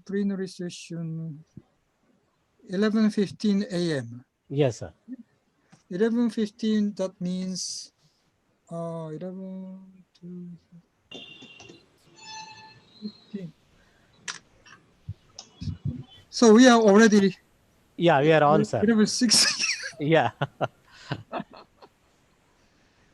Oh my God. And so how many minutes? Yeah, sir. 10 minutes, sir. 13 Okay, sir. or 30 or 0. बंद करो. No, sir. 10, sir. 10 minutes, 10 to 15 minutes, sir. 10 to 15 minutes about Japan. मेरा मुझ पर Japan and world, sir. COVID situation. Uh-huh. So I have to start now. Yes, sir. Uh-huh. Actually, 10 minutes, okay. Yes. In Japan, as you might know, we don't have many casualties, fortunately. And the number of deaths is still below 1,000. So if you consider the population of Japan, it's 130 million about. This number is not big. But nevertheless, it is very serious in Japan. And we are still unsure about the reason why the death toll in Japan is so low. And it is still too early to say the reason. We are still investigating in many ways. But we are in a very serious situation about 1 month ago, like in many other countries. But more or less, we have been successful in calming down the situation. But there are many serious things taking place in Japan, because many of the business industrial activities, business activities, or all the economic activities had to be stopped, like in many other countries. And education suffered most. And the specialists said that schools were not responsible for the corona outbreak. But still, the politicians closed schools. And in the case of Hokkaido, it was considered to be very serious. The number of affected people in Hokkaido were relatively high in comparison to the other places. So the governor ordered to close all the schools. It's about more than 3 months ago. It's the first prefecture which the governor ordered the closure of the schools. And all the Japan, the whole country followed that. But it was done by his initiative, the governor's initiative. There was no law to support it. It's not legal at all. But anyway, he closed the schools and asked the people not to go outside Hokkaido. There is no legal reason for that, but anyway, he ordered. At first, people supported the governor because people didn't realize the seriousness of the matter. But gradually, people noticed that we are doing something unnecessary. And I was not very happy with that sort of situation.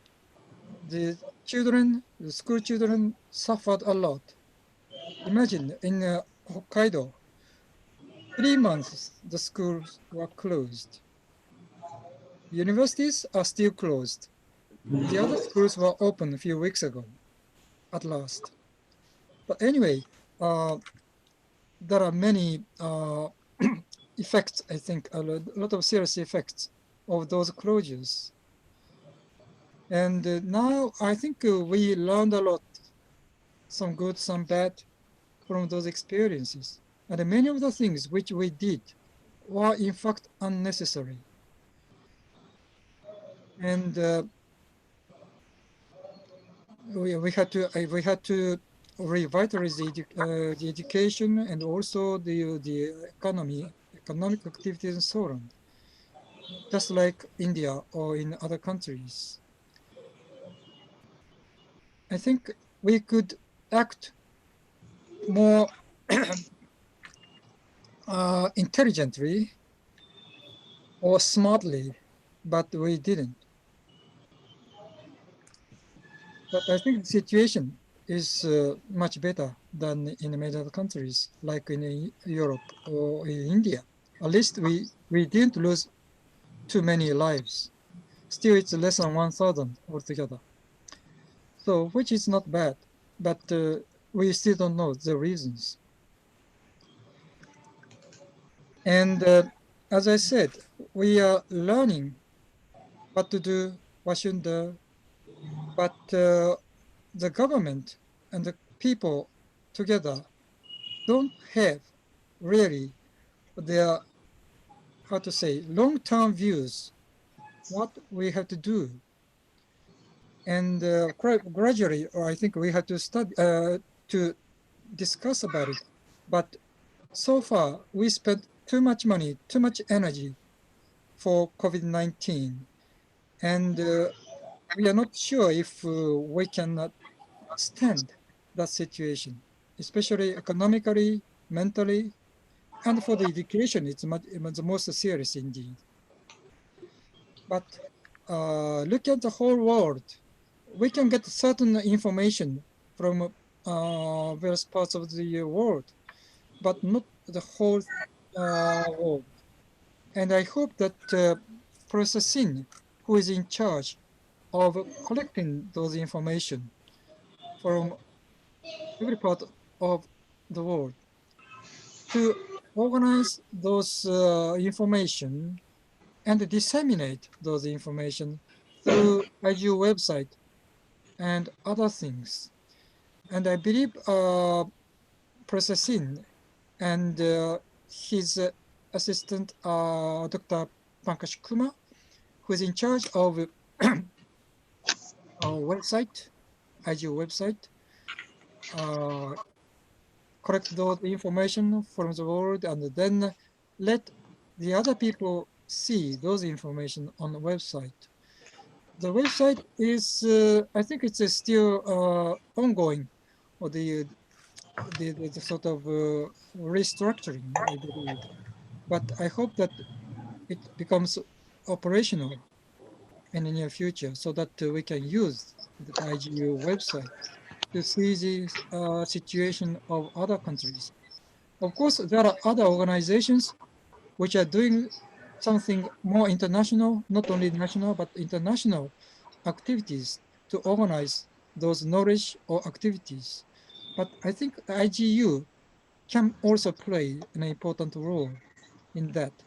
But because we as the organization of geographers mainly, and the geographers are more concerned about the regions, and also we have the more global views also.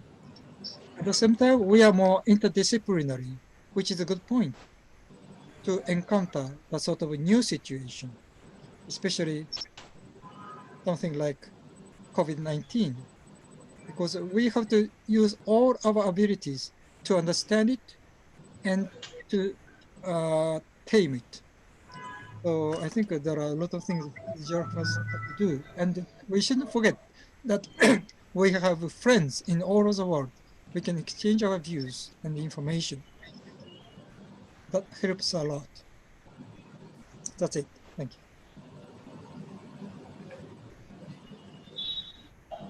Thank you so much, sir. I request our guest of honor and Professor Jerzy Bansky to give his valuable speech. Thank you. I have not much to say. I totally agree with Professor Himiyama conclusions. So I would like to give you very briefly some information about the COVID situation in Poland and in Europe. So as I said before, the COVID was most significant in the southern part of Europe, in Italy and in Spain, but it's very strongly diversified during the countries, between the countries. So the Netherlands, for example, Belgium, France are also very strong affected by COVID. East Central Europe is more safety. For example, in my country, at now we have totally 33,000 infected by COVID, and until today died 1.5 thousand people. So it's not too much if we compare with Italy, Spain, France, or UK. As I said also before, the countries have adopted two methods of war with COVID.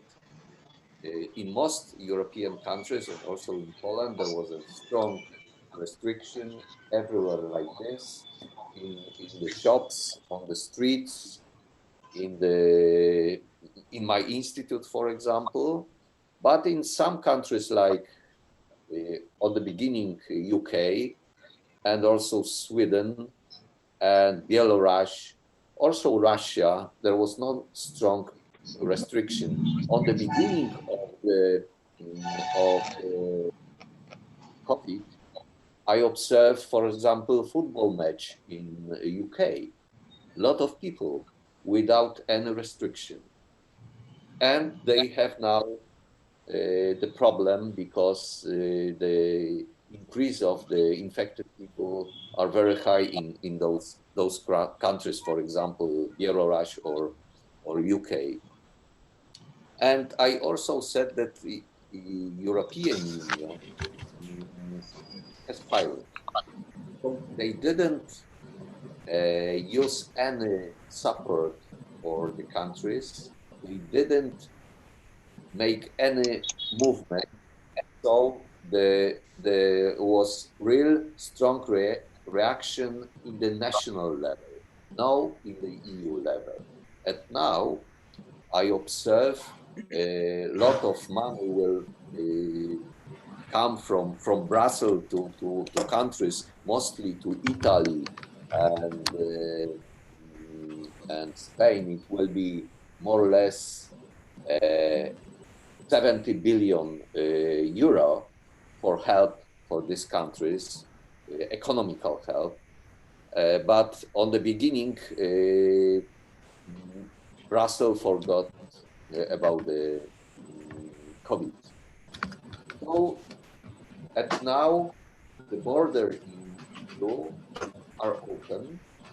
I think that there was open 2-3 weeks ago, and we can go in the Schengen countries without any restriction. But it's impossible to go outside the Europe. Of course, if you have very important thing, you can. But I observe very strong restriction. The most how to say that the biggest problem I observe now in the tourism in Europe. So a lot of tourist firms collapse because there is no clients, no movements. So, for example, in Poland, we have a special fund. So each children will receive from government let's say, the €100 which they should spend for tourism in my country, because they want to help this firms to stay and to save the local market. I said also that yesterday in Poland we had end of the school year, and for last 3 months there was the remote schools, and also until now universities or other academic units are closed and students has a lecture online. And I'm afraid that it will be also in the beginning of autumn. So, as I said, economic assistance during the pandemic was provided by individual countries, not by EU. It's very criticized and now in the policy in Europe that EU pilot.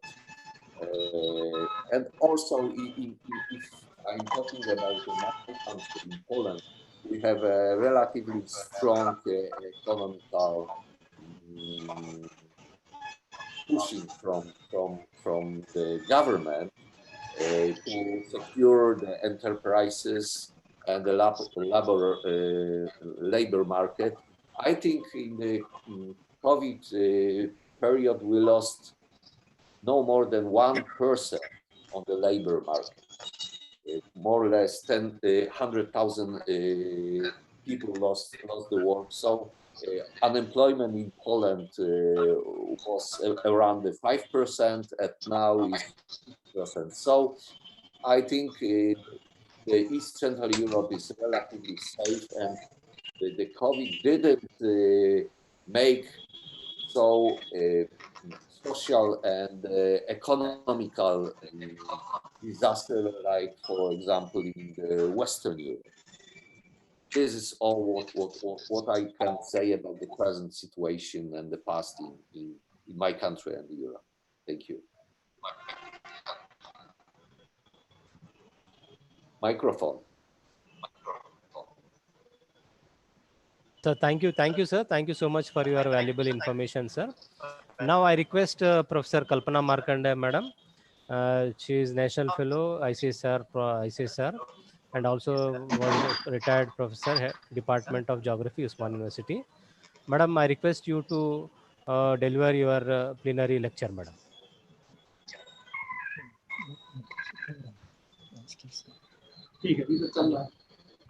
Hello?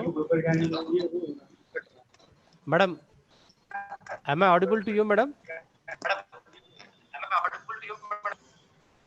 It's breaking, but I don't know. I'm audible. Yeah, madam, you are audible, madam. Please. Yes, madam. Yes, madam. Okay. Madam, I request you to start your lecture, madam.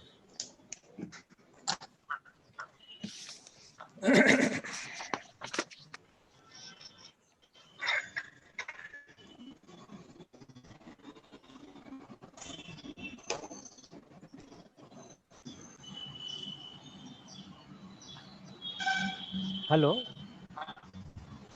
madam.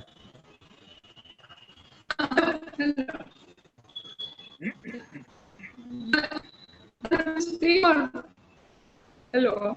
Madam, please tell madam. Hello. Yeah, madam. Madam, what you have sent to us, madam, regarding the implications of hello. Implications of COVID, madam.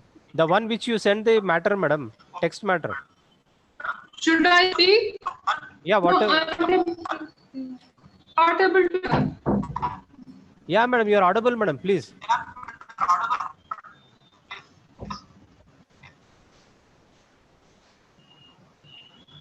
Hello. Yeah, madam. Hello, Professor Yash. Yes, madam. Can you you are hear audible. me? Yes, madam. Can you hear me? Yes, madam. Yeah. Why are you trying to say please very loudly? Okay, madam. Madam, I invite you to deliver your lecture, madam.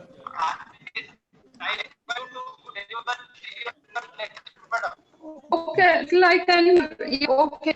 I don't know if I'm audible. Yes, madam. I'm You are audible. Okay. Really, back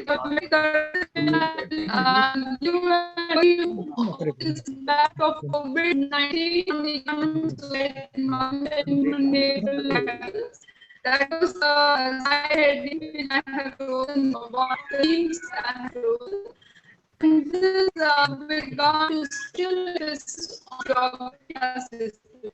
First of all, I thank Professor Strigate for having invited me. And also, I would say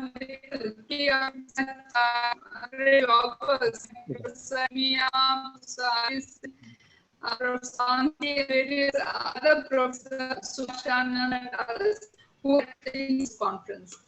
Now, I will over, I said, COVID-19 has infected people all around the globe and has led to lack of facilities, unskilled lifestyles, behavioral and emotional disabilities, people and crashing of the economies of several countries, and trade and relations with others. Now, we find that rapid urbanization, the intensification of urban areas, lifestyle change work patterns, transform travel behaviors, networks and interactions, as well as medical coverage, especially in the developing countries, compound complications, tackling pandemic, the scale of violent. I think that means okay. Now, as in this scenario, one dig to the infinable potential of geography for explaining the spatial phenomena. Now, geography can support an examination of characteristics of place COVID-19 has surfaced in terms of professional, physical, social, economic, and commercial environment. It can also look at the behavior patterns in different settings as they have triggered the spread of this pandemic, as well as the direction and rate of spread of virus. Now, here GIS and big data can be used to map dynamic events just the spread of the disease. Dynamic map can be resorted to in order to trace the onset and trajectory of COVID-19. Interactive maps can be generated by collecting data from various sources, and these can help in pointing out the vulnerable areas and hotspots and can help in suggesting ways of overcoming the problem from a spatial perspective by predicting the future scenarios with regard to resources, risk, and community transmission, among others. Now, various agencies and universities are already on the job. GIS can provide a decision support system to the governments dealing with the pandemic. Certain societies have resorted to also traditional knowledge systems, herbal treatments for the prevention of COVID-19. And here, social geography can provide an insight into this, along with patterns of migration, which led to the dissipation of urban areas, especially in the developing countries, which are witnessing a change in their rural-urban scenario, where large cities are marching towards bigger states. Towns are being transformed into cities and villages are turning into towns. All this is accompanied by rural urban migration, and rural urban migratory trends have impact on national economies of countries. Now, the destination cities in most of the third world countries do not have the capacity to absorb the migrant streams of migrants, population, and hence rosters cities that emerging regions of the area increasingly resemble cities of not edibles, nothing better. Now, hierarchical pattern of the spread of COVID-19 from well-connected mega cities to large cities, towns, and villages that order is also evident in several parts of the world. Susceptibilities of each of these links in the hierarchy are also different. The vicious circle of attraction, growth, high real estate costs, creation of some healthcare problems, environment problems, shortage of water and energy, and finally attraction. What are the causation factors or interactions of these migratory processes? One thing is certain, in non-cultural settings, span globe, and that is my marginalization of the migrants come from the rural areas of the earth. This fact to manifest more during the spread of COVID-19 2020 when the workplaces of these migrants shut down in the lockdown periods and being susceptible to insecurity, the migrants don't return to their native lands. However, paucity of transport faced lockdowns presented a challenge to the ending learning, and they took on the task by marching on hundreds of miles to their native places along with the little belongings that they had. And many of them perished on the way, some famished, want of food and water, and others victims of disease and trauma of walking on sun-soaked roads endlessly. Now, there was also a risk of infecting people in rural areas by the reverse migrants from the urban areas, and food insecurity associated with COVID-19 and its ramifications are not just confined to migrant workers. Most countries, whether developed or developing, have a potential uncertainty so far as food security is concerned. In the developed country, it could be a case where food production is highly commercialized, and if the workers in these mass production centers are affected, they are affected in some cases, then food production suffers. Whether it's the workers in mass production centers producing meat, etc., or farm workers working and sitting on large estates, the axe falls on food production in these countries in case of such an adversity. Now, in the developing countries, the scenario is different, as those on the lower rung of the socioeconomic ladder depend on normal activities for their food requirements, and these activities, when face a setback, they are not able to acquire food in adequate measure. Now, apart from this, there are bottlenecks faced by various economic sectors, traders, and even officials locally, as the consumers not come out during lockdown and after that, and are also cautious. Petty traders like vegetable vendors, flower vendors, snack vendors had to face business shutdowns. Also, since not for all consumer products. Now, the industry and other business may take 18 to 24 months to recover, and in the process may cut down the workforce or salaries. Companies cut down increments, advertisements, launching of products, etc.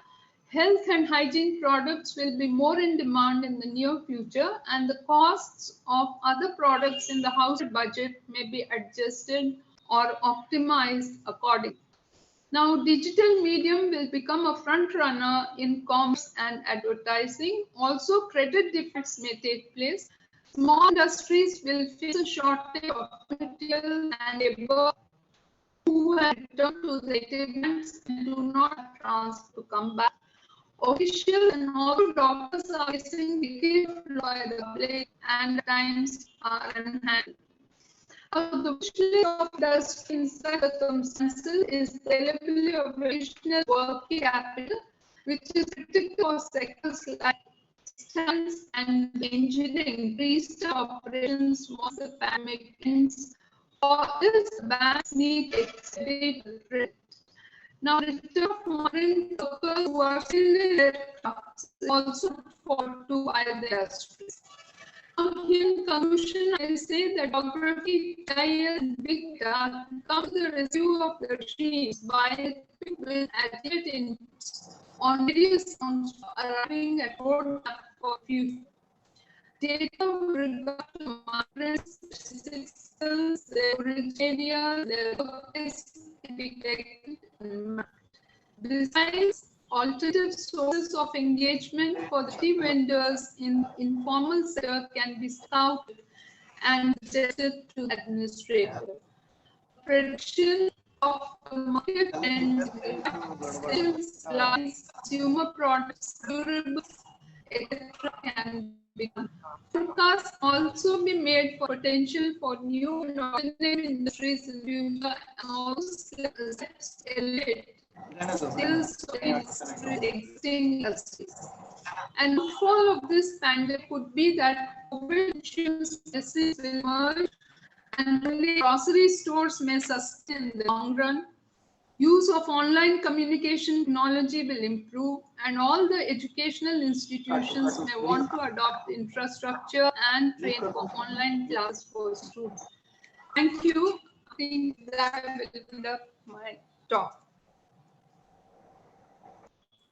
Thank you so much, madam, for your valuable information and inputs about the implication of COVID and the future aspects. Now, I request our another speaker, Professor Shahab Fazal. I think he has just exited. He may join us in a short time. Meanwhile, I request our Subhash Anand sir to deliver his speech. Sir, unmute your mic, sir.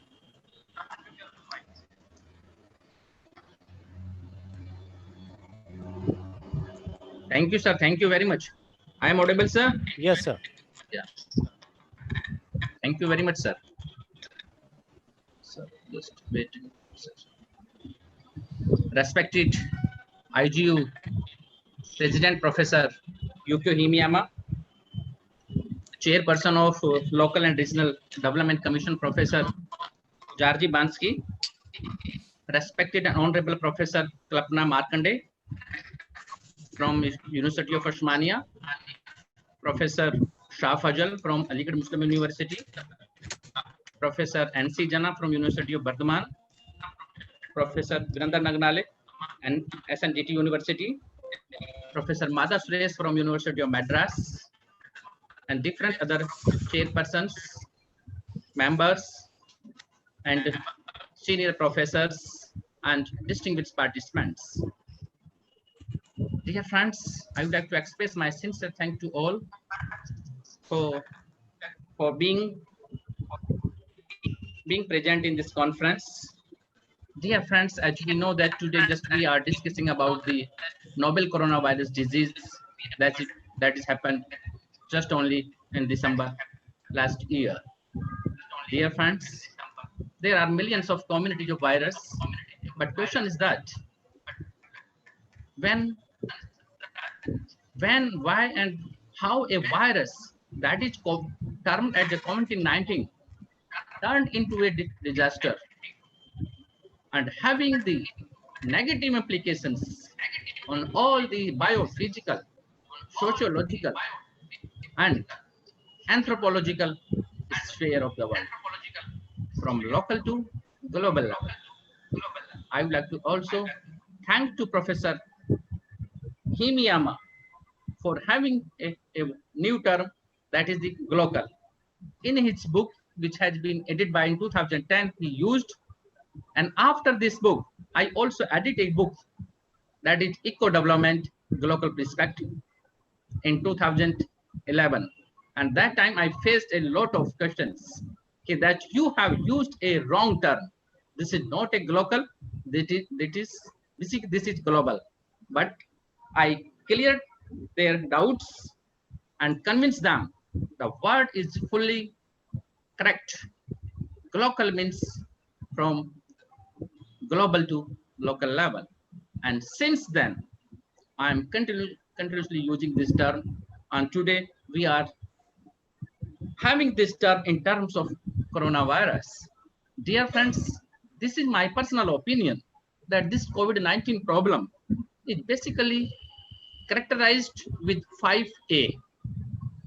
5A means first alphabet A, that is first adverse, second abrupt, third abnormal, fourth is acute, and fifth is affecting large. Means that COVID-19 problem occurred out of sudden, having the abnormality with along with the negative impacts and acute effect over the large population of the world. Large population of the world means at right now there are 9.7 million confirmed cases at global level and 0.5 billion in India itself. I think this number is the highest in last 100 years.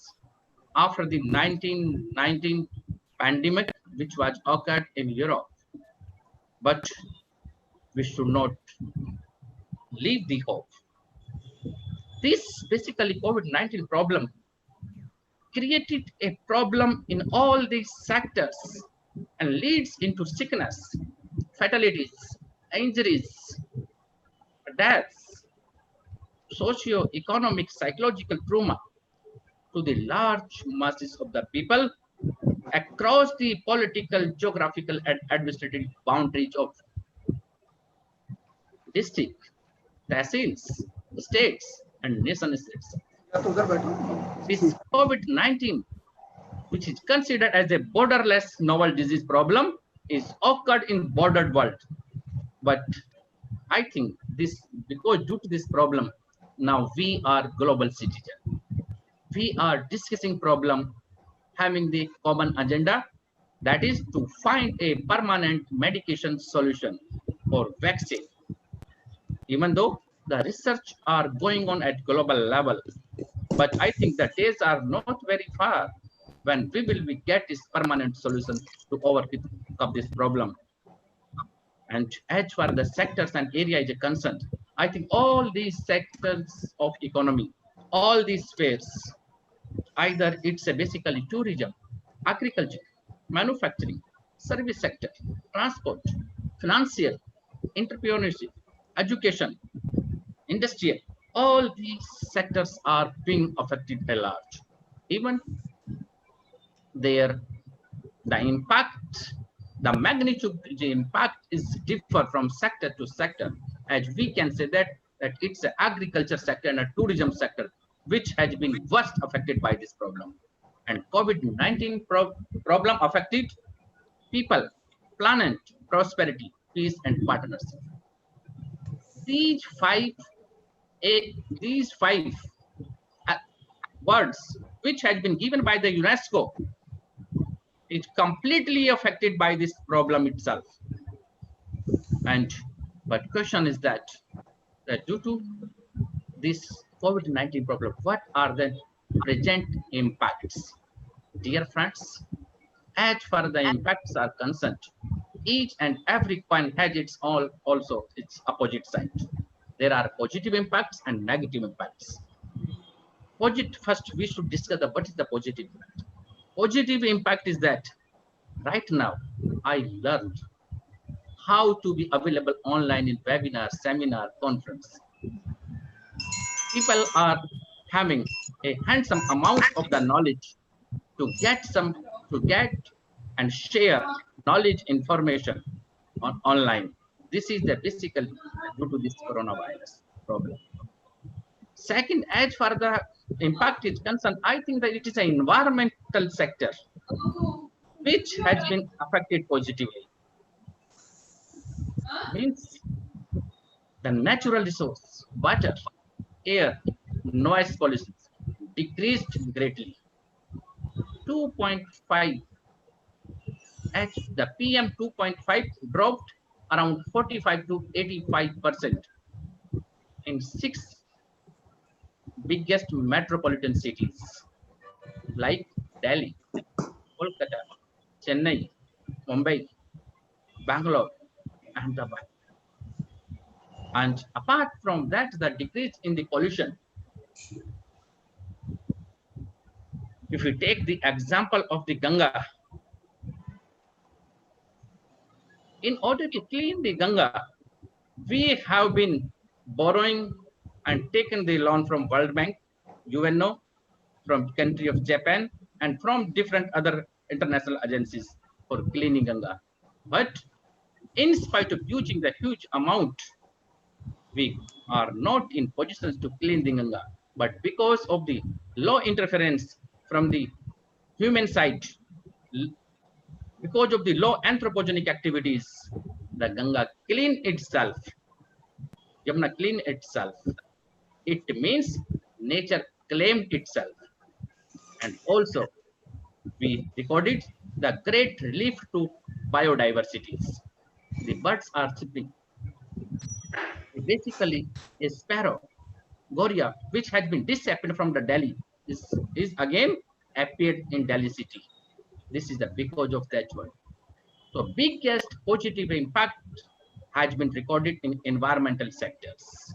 And apart from that, there are many other interesting research which has been emerged because of coronavirus in the discipline of medical, physiological, environmental, sociological, and earth science.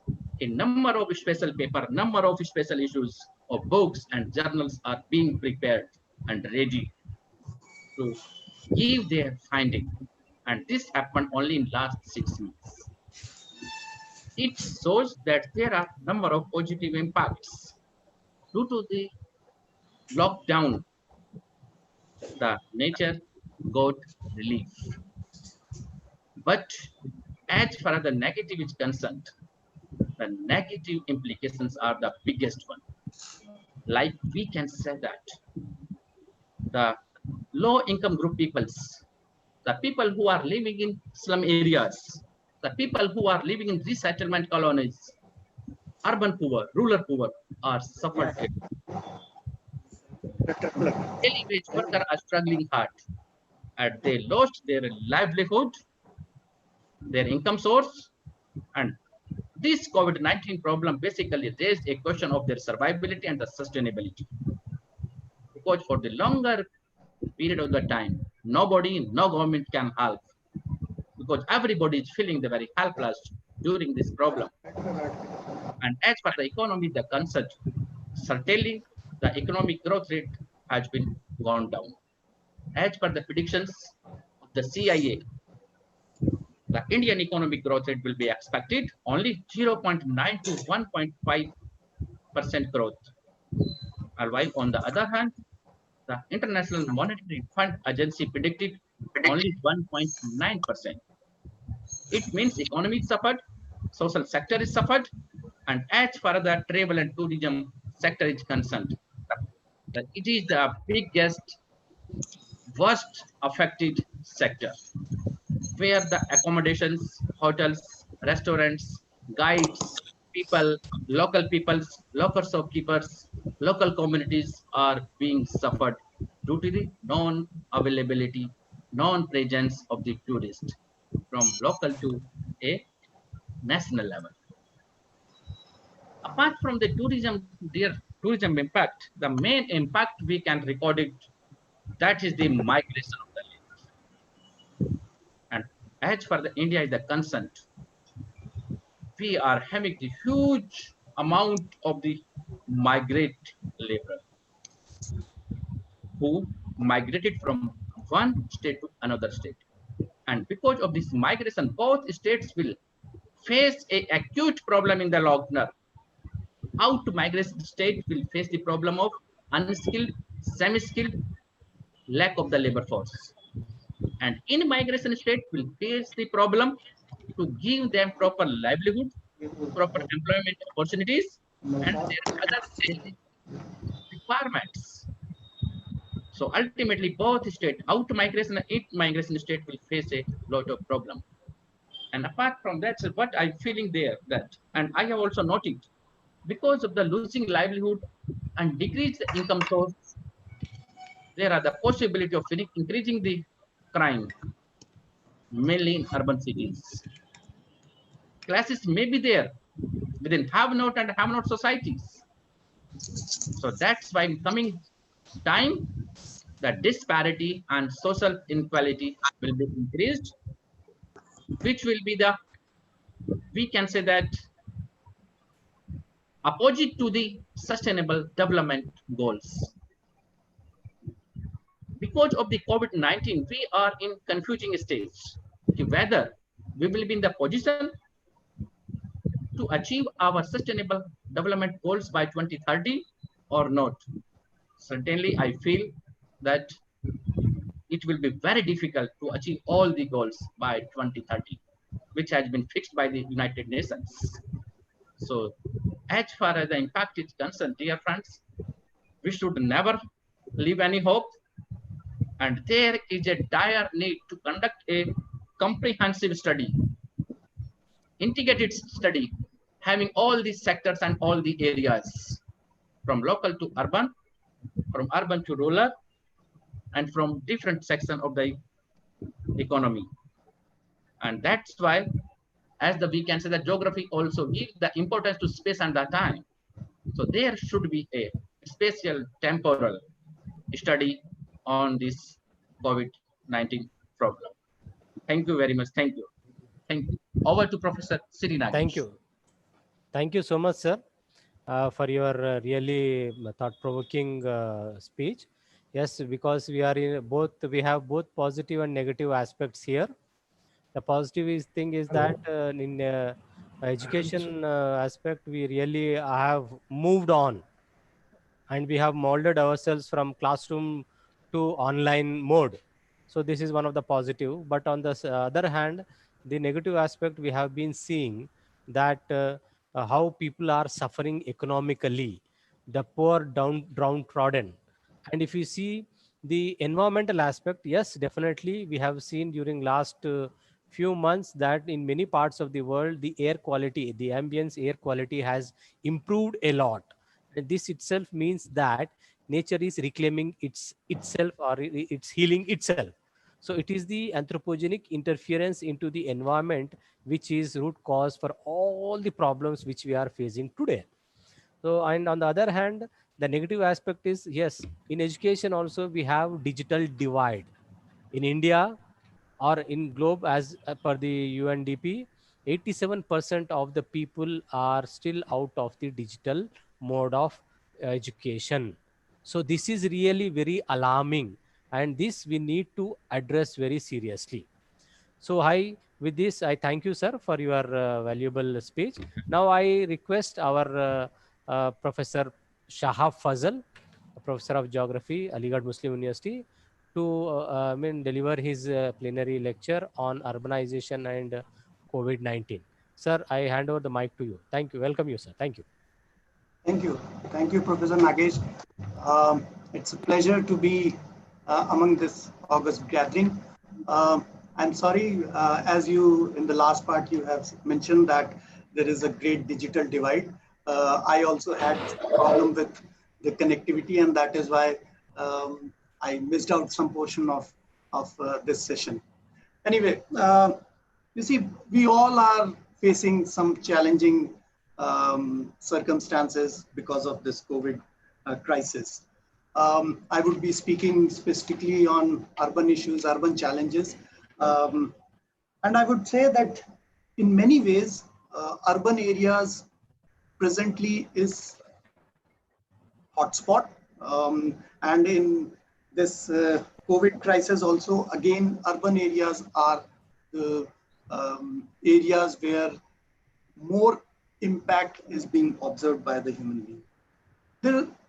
It is so simple that concentration of population is in urban areas, so more and more people are affected by it. All the activities, or majority of activities worldwide, they are also concentrating in and around urban areas. So again, when any challenging circumstances arises, that has implication on the areas where the activities are concentrated or the people are concentrated. Not only that, the resources also converge to urban areas. So again, the linkages need to be channelized properly so that it remains. And in COVID crisis, it has been affected. So all in all, I can say that urban areas are center of all activities. So the impact of COVID-19 is also being observed more, faced more in urban areas. If you just look into the urbanization scenario worldwide, we all know that the last century belonged to the urbanization process, which was very dominating all over the world. Not only all over, when I'm saying all over the world, it also includes the developing world. In the developed world, after the Industrial Revolution, it picked up momentum. But in the last century, urbanization process was very dominating also among the developing countries. You can see the statistics from 10% of the total world population in urban areas, it has risen up to 55% in modern day. So we can see that how dominating this urbanization process is. There are two striking features which I think needs attention. One is that more and more people are now concentrated in urban areas. The second is that the increase in population, that is also enormous. Enormous in the sense that the population is increasing. It is not the natural increase, but it is more because of the migration which is taking place to the urban areas. If we only confine ourselves to the Indian context, I would say that after 90s, after the economic liberalization policies, the urban population started to increase. It is still only 31%, but this 31% is enormous if you take into account the size of the population. It is almost equal to the size of some of the developed world where their total population is comparable to our urban population. So although 31%, but the size of population is enormous. And here there is one more statistics which is very important and relevant to our topic, which is about the COVID-19. You see, in the last census decade in India, the absolute increase in urban population exceeded the absolute increase in rural population. That is something very significant because we have only 30% of population. 10 years back, it was only somewhere around 27%. They accounted more for the absolute increase in urban population. Now, what it means? It means that there are certain challenges even pre-COVID condition. And what are these challenges? These challenges were, for example, the demand for land in urban areas were enormous. The land value was quite high. Not only that, the congestion in urban areas were very high. There were stressed facilities and amenities. We all know that most of the urban areas, they have challenge regarding the transportation, regarding the communication linkages. Not only that, if you look into the land use of urban areas, there is great mix of land use. I mean that all the activities, all kinds of activities, whether it is commercial, whether it is industrial or even residential, all of them, they are mixed with each other. They have certain bearing on the urban activities also. So there is great mix of land use. There is also the phenomena of urban sprawl, where we are encroaching upon the rural activities, not only rural activities, but rural way of living. So this COVID crisis have magnified these challenges. You see, what is COVID? How COVID crisis is impacting the people worldwide? It has high infection ratio, and we want social distancing. We want to avoid congestion. Now, in this scenario, if you look into our country, in this scenario, this is somewhere we are lagging, and this is where we are observing the impact of COVID-19. We all know that if you look into the conditions of other developed countries, our situation is comparably better off, but we cannot be relaxed because the situation may become alarming if it persists, if these situations persist. So that way, I would say that we are still having difficult situation. The lockdown, I would say, in some way have also aggravated the situation, especially if you take the case of Dharavi, where lockdown resulted in confining the greater concentration of population in the smaller areas.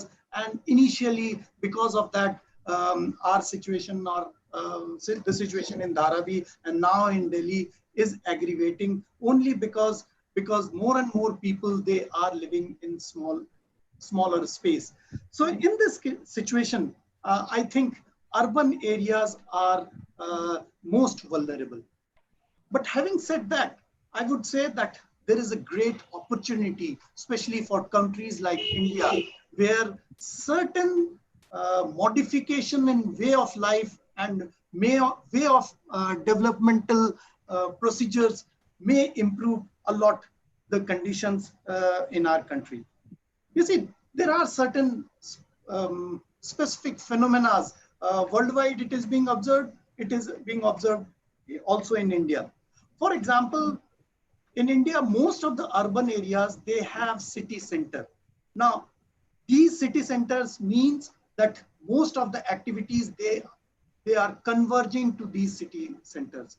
Now, in this kind of situation, it has adverse impact on the human life as well as the economic activity. So what I would suggest that we need to now move towards multiple nuclei, where we can spread out our activities, which were converging into our city center. If our planning procedures, if our planning initiatives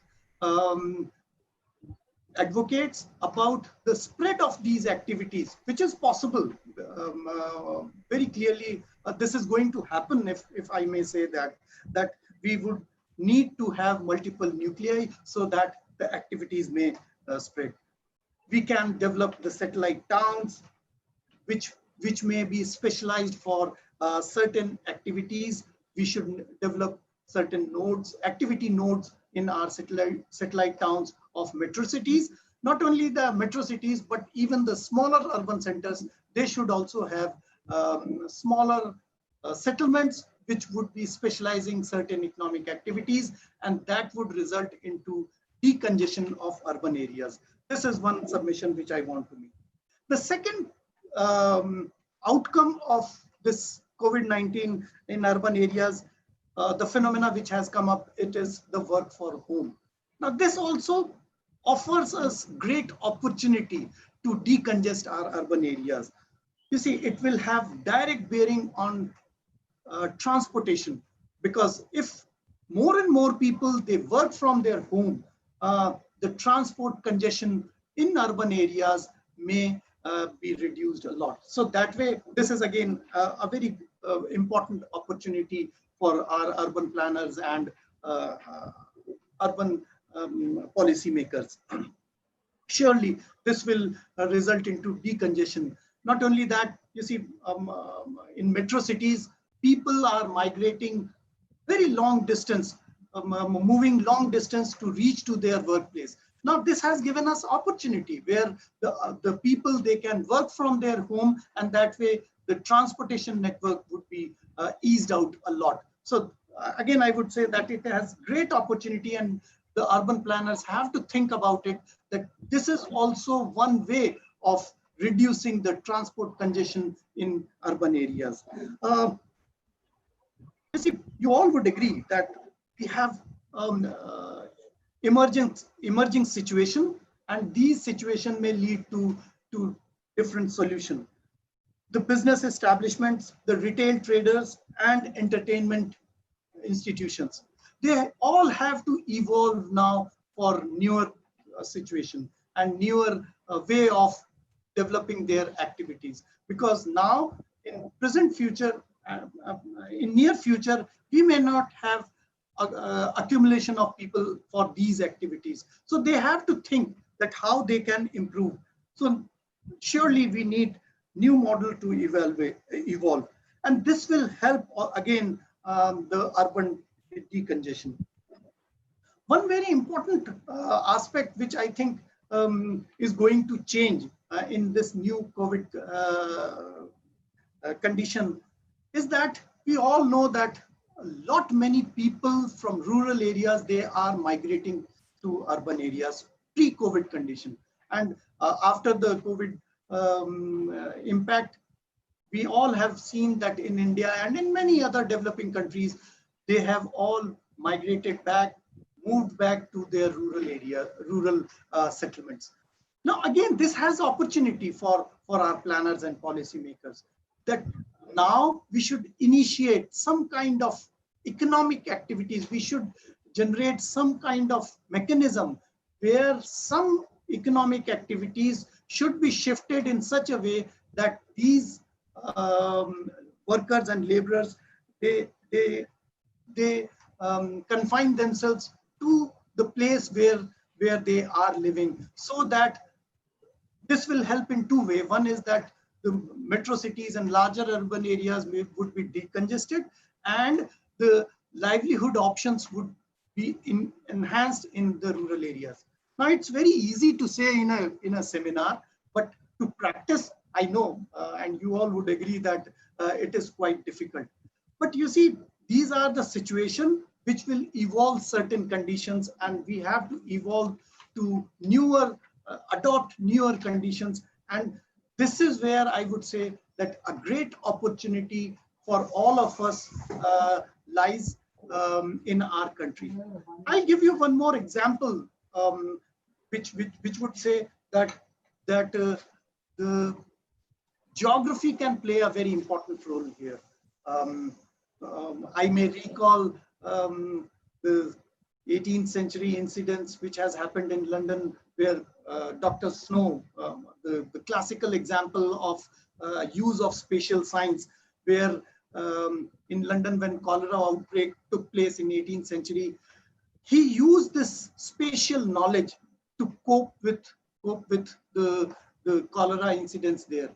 Now, I would say that when we look into the urban areas now, there are many models which have come up, especially in India. It is the Bhilwara model, it is the Dharavi model. Now, I would say, and I would suggest that here the spatial scientists, the geographers have greater role to play. And I'm taking the cue from Dr. John Snow example for cholera outbreak in London.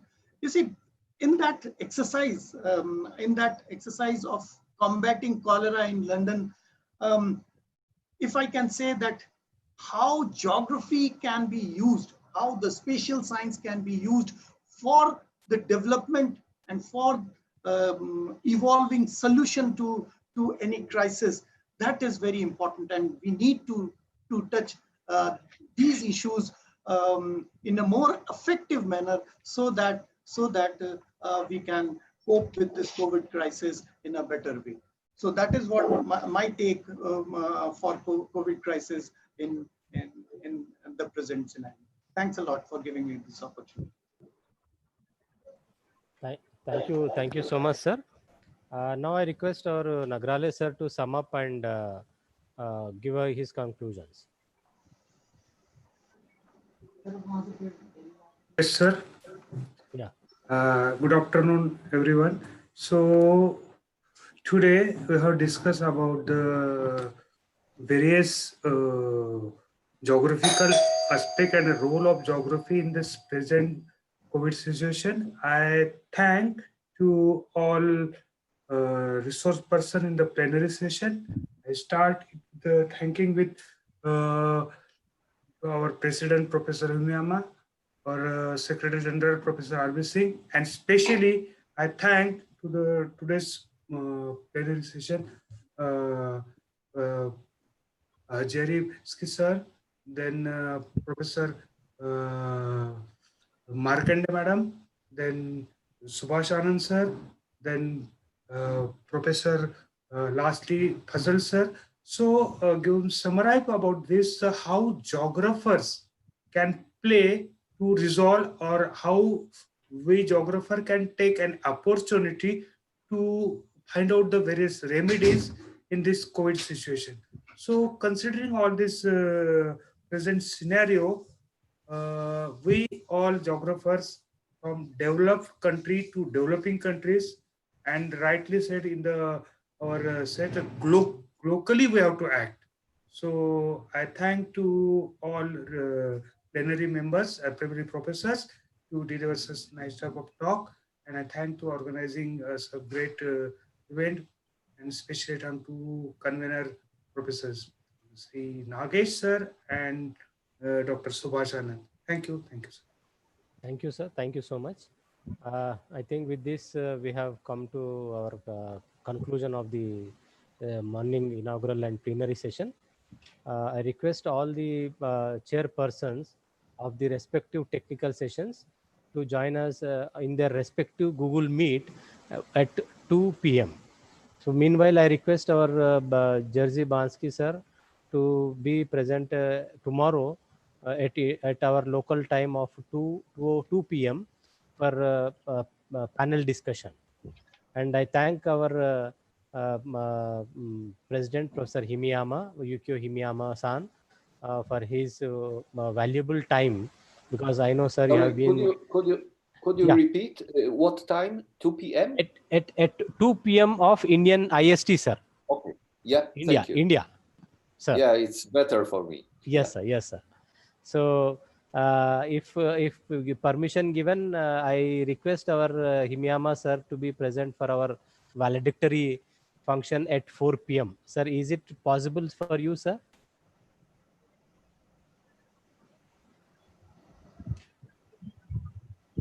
Hello? Himiyama sir. Your mic is muted, sir. Yeah, sorry. Yes, It's sir. 7:30 Japan time. Sir. So 7:30 today or tomorrow? tomorrow, Tomorrow. 4 p.m. at Indian IST, sir. Is it possible, sir? Tomorrow is Sunday, 7:30. Okay. Okay, sir. Thank you so much for accepting this one.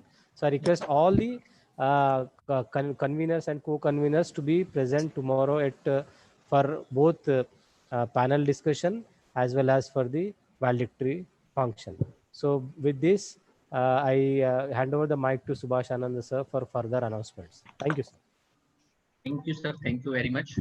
Really, it's a very nice discussion, and I give my special thank Professor Himiyama, Professor Bansky, Professor Markande, Professor Shafajal, Professor Nagrale, Professor Jana, Professor Madhasuresh, and Professor B. Sri Nagesh, the dawn of the geography. So really, no doubt, Professor Sri Nagesh, you deserve a big salute and big thanks. You sir. burned a midnight while. You are working hard since very many days. Really, thank you very much. Thanks a lot. Yes. And no doubt, just the topic which we have chosen. Now we will get the new informations and the knowledge and the research-based analysis in our different technical sessions. Total, just we have right now allotted 20 technical sessions on different sub-themes and different time periods. And it is also best that you have already fixed 4 p.m. as a validity function. And I think Professor Himiyama-san and Professor Bansky will be there. And if it will be better if any other renowned professors or any persons from IGU Secretariat, apart from RB sir, or any from any commissions is available, that will be more better for us. Sir, actually, I am in touch with Bridge Maharaj from South Africa. Yeah. So he may join tomorrow, sir, with us. Tomorrow? Yeah, okay. Tomorrow. Oh, that's very nice. That's very nice. Because today he's having some conference at his place. Okay. So that's why he couldn't come, sir. Okay, no, really. Sir. And basically just now only 2 sessions are collaborating, your session and basically my sessions. So my chair is right now is not available due to some problem. And even you wrote and also written many mails to her. But anyway, no doubts, we will continue to discussion and to share the knowledge about the all papers and which we have received from different scholars. And I would like to also say that there are a number of people who are having a questions that after the conference, whether there will be any proceedings or not. I think it will be better for us to just to give some brief clarifications that we are having our screening committee, editorial board, which will be taken, the decision will be taken the later on by our committee, whether there will be 1 volume or 2 volume of any abstract or proceedings or maybe any book, whatever it may be. So either if you want, you can share the information right now, or otherwise we can give the information about the publications in our validation session tomorrow. After Yes. the discussion by the Professor R.B. Singh sir, we can give all the informations. Yeah. Thank you very much. Thank you, sir. Yeah, I think tomorrow valedictory we will announce it, sir. So Yeah. that will be more appropriate platform. Yeah, that is good. Yes, yes. So I thank you all, sir. I thank you one and all. Thank you very much. Okay, sir. Thank you. Right, sir. Bye. So I request all the participants who are on the YouTube to be there available on their respective technical sessions at 2 p.m. Thank you very much. Thank you. Thank you. Thank you, sir. Thank you. Thank you, sir. Thank you. Thank you. Thank you. Bye bye.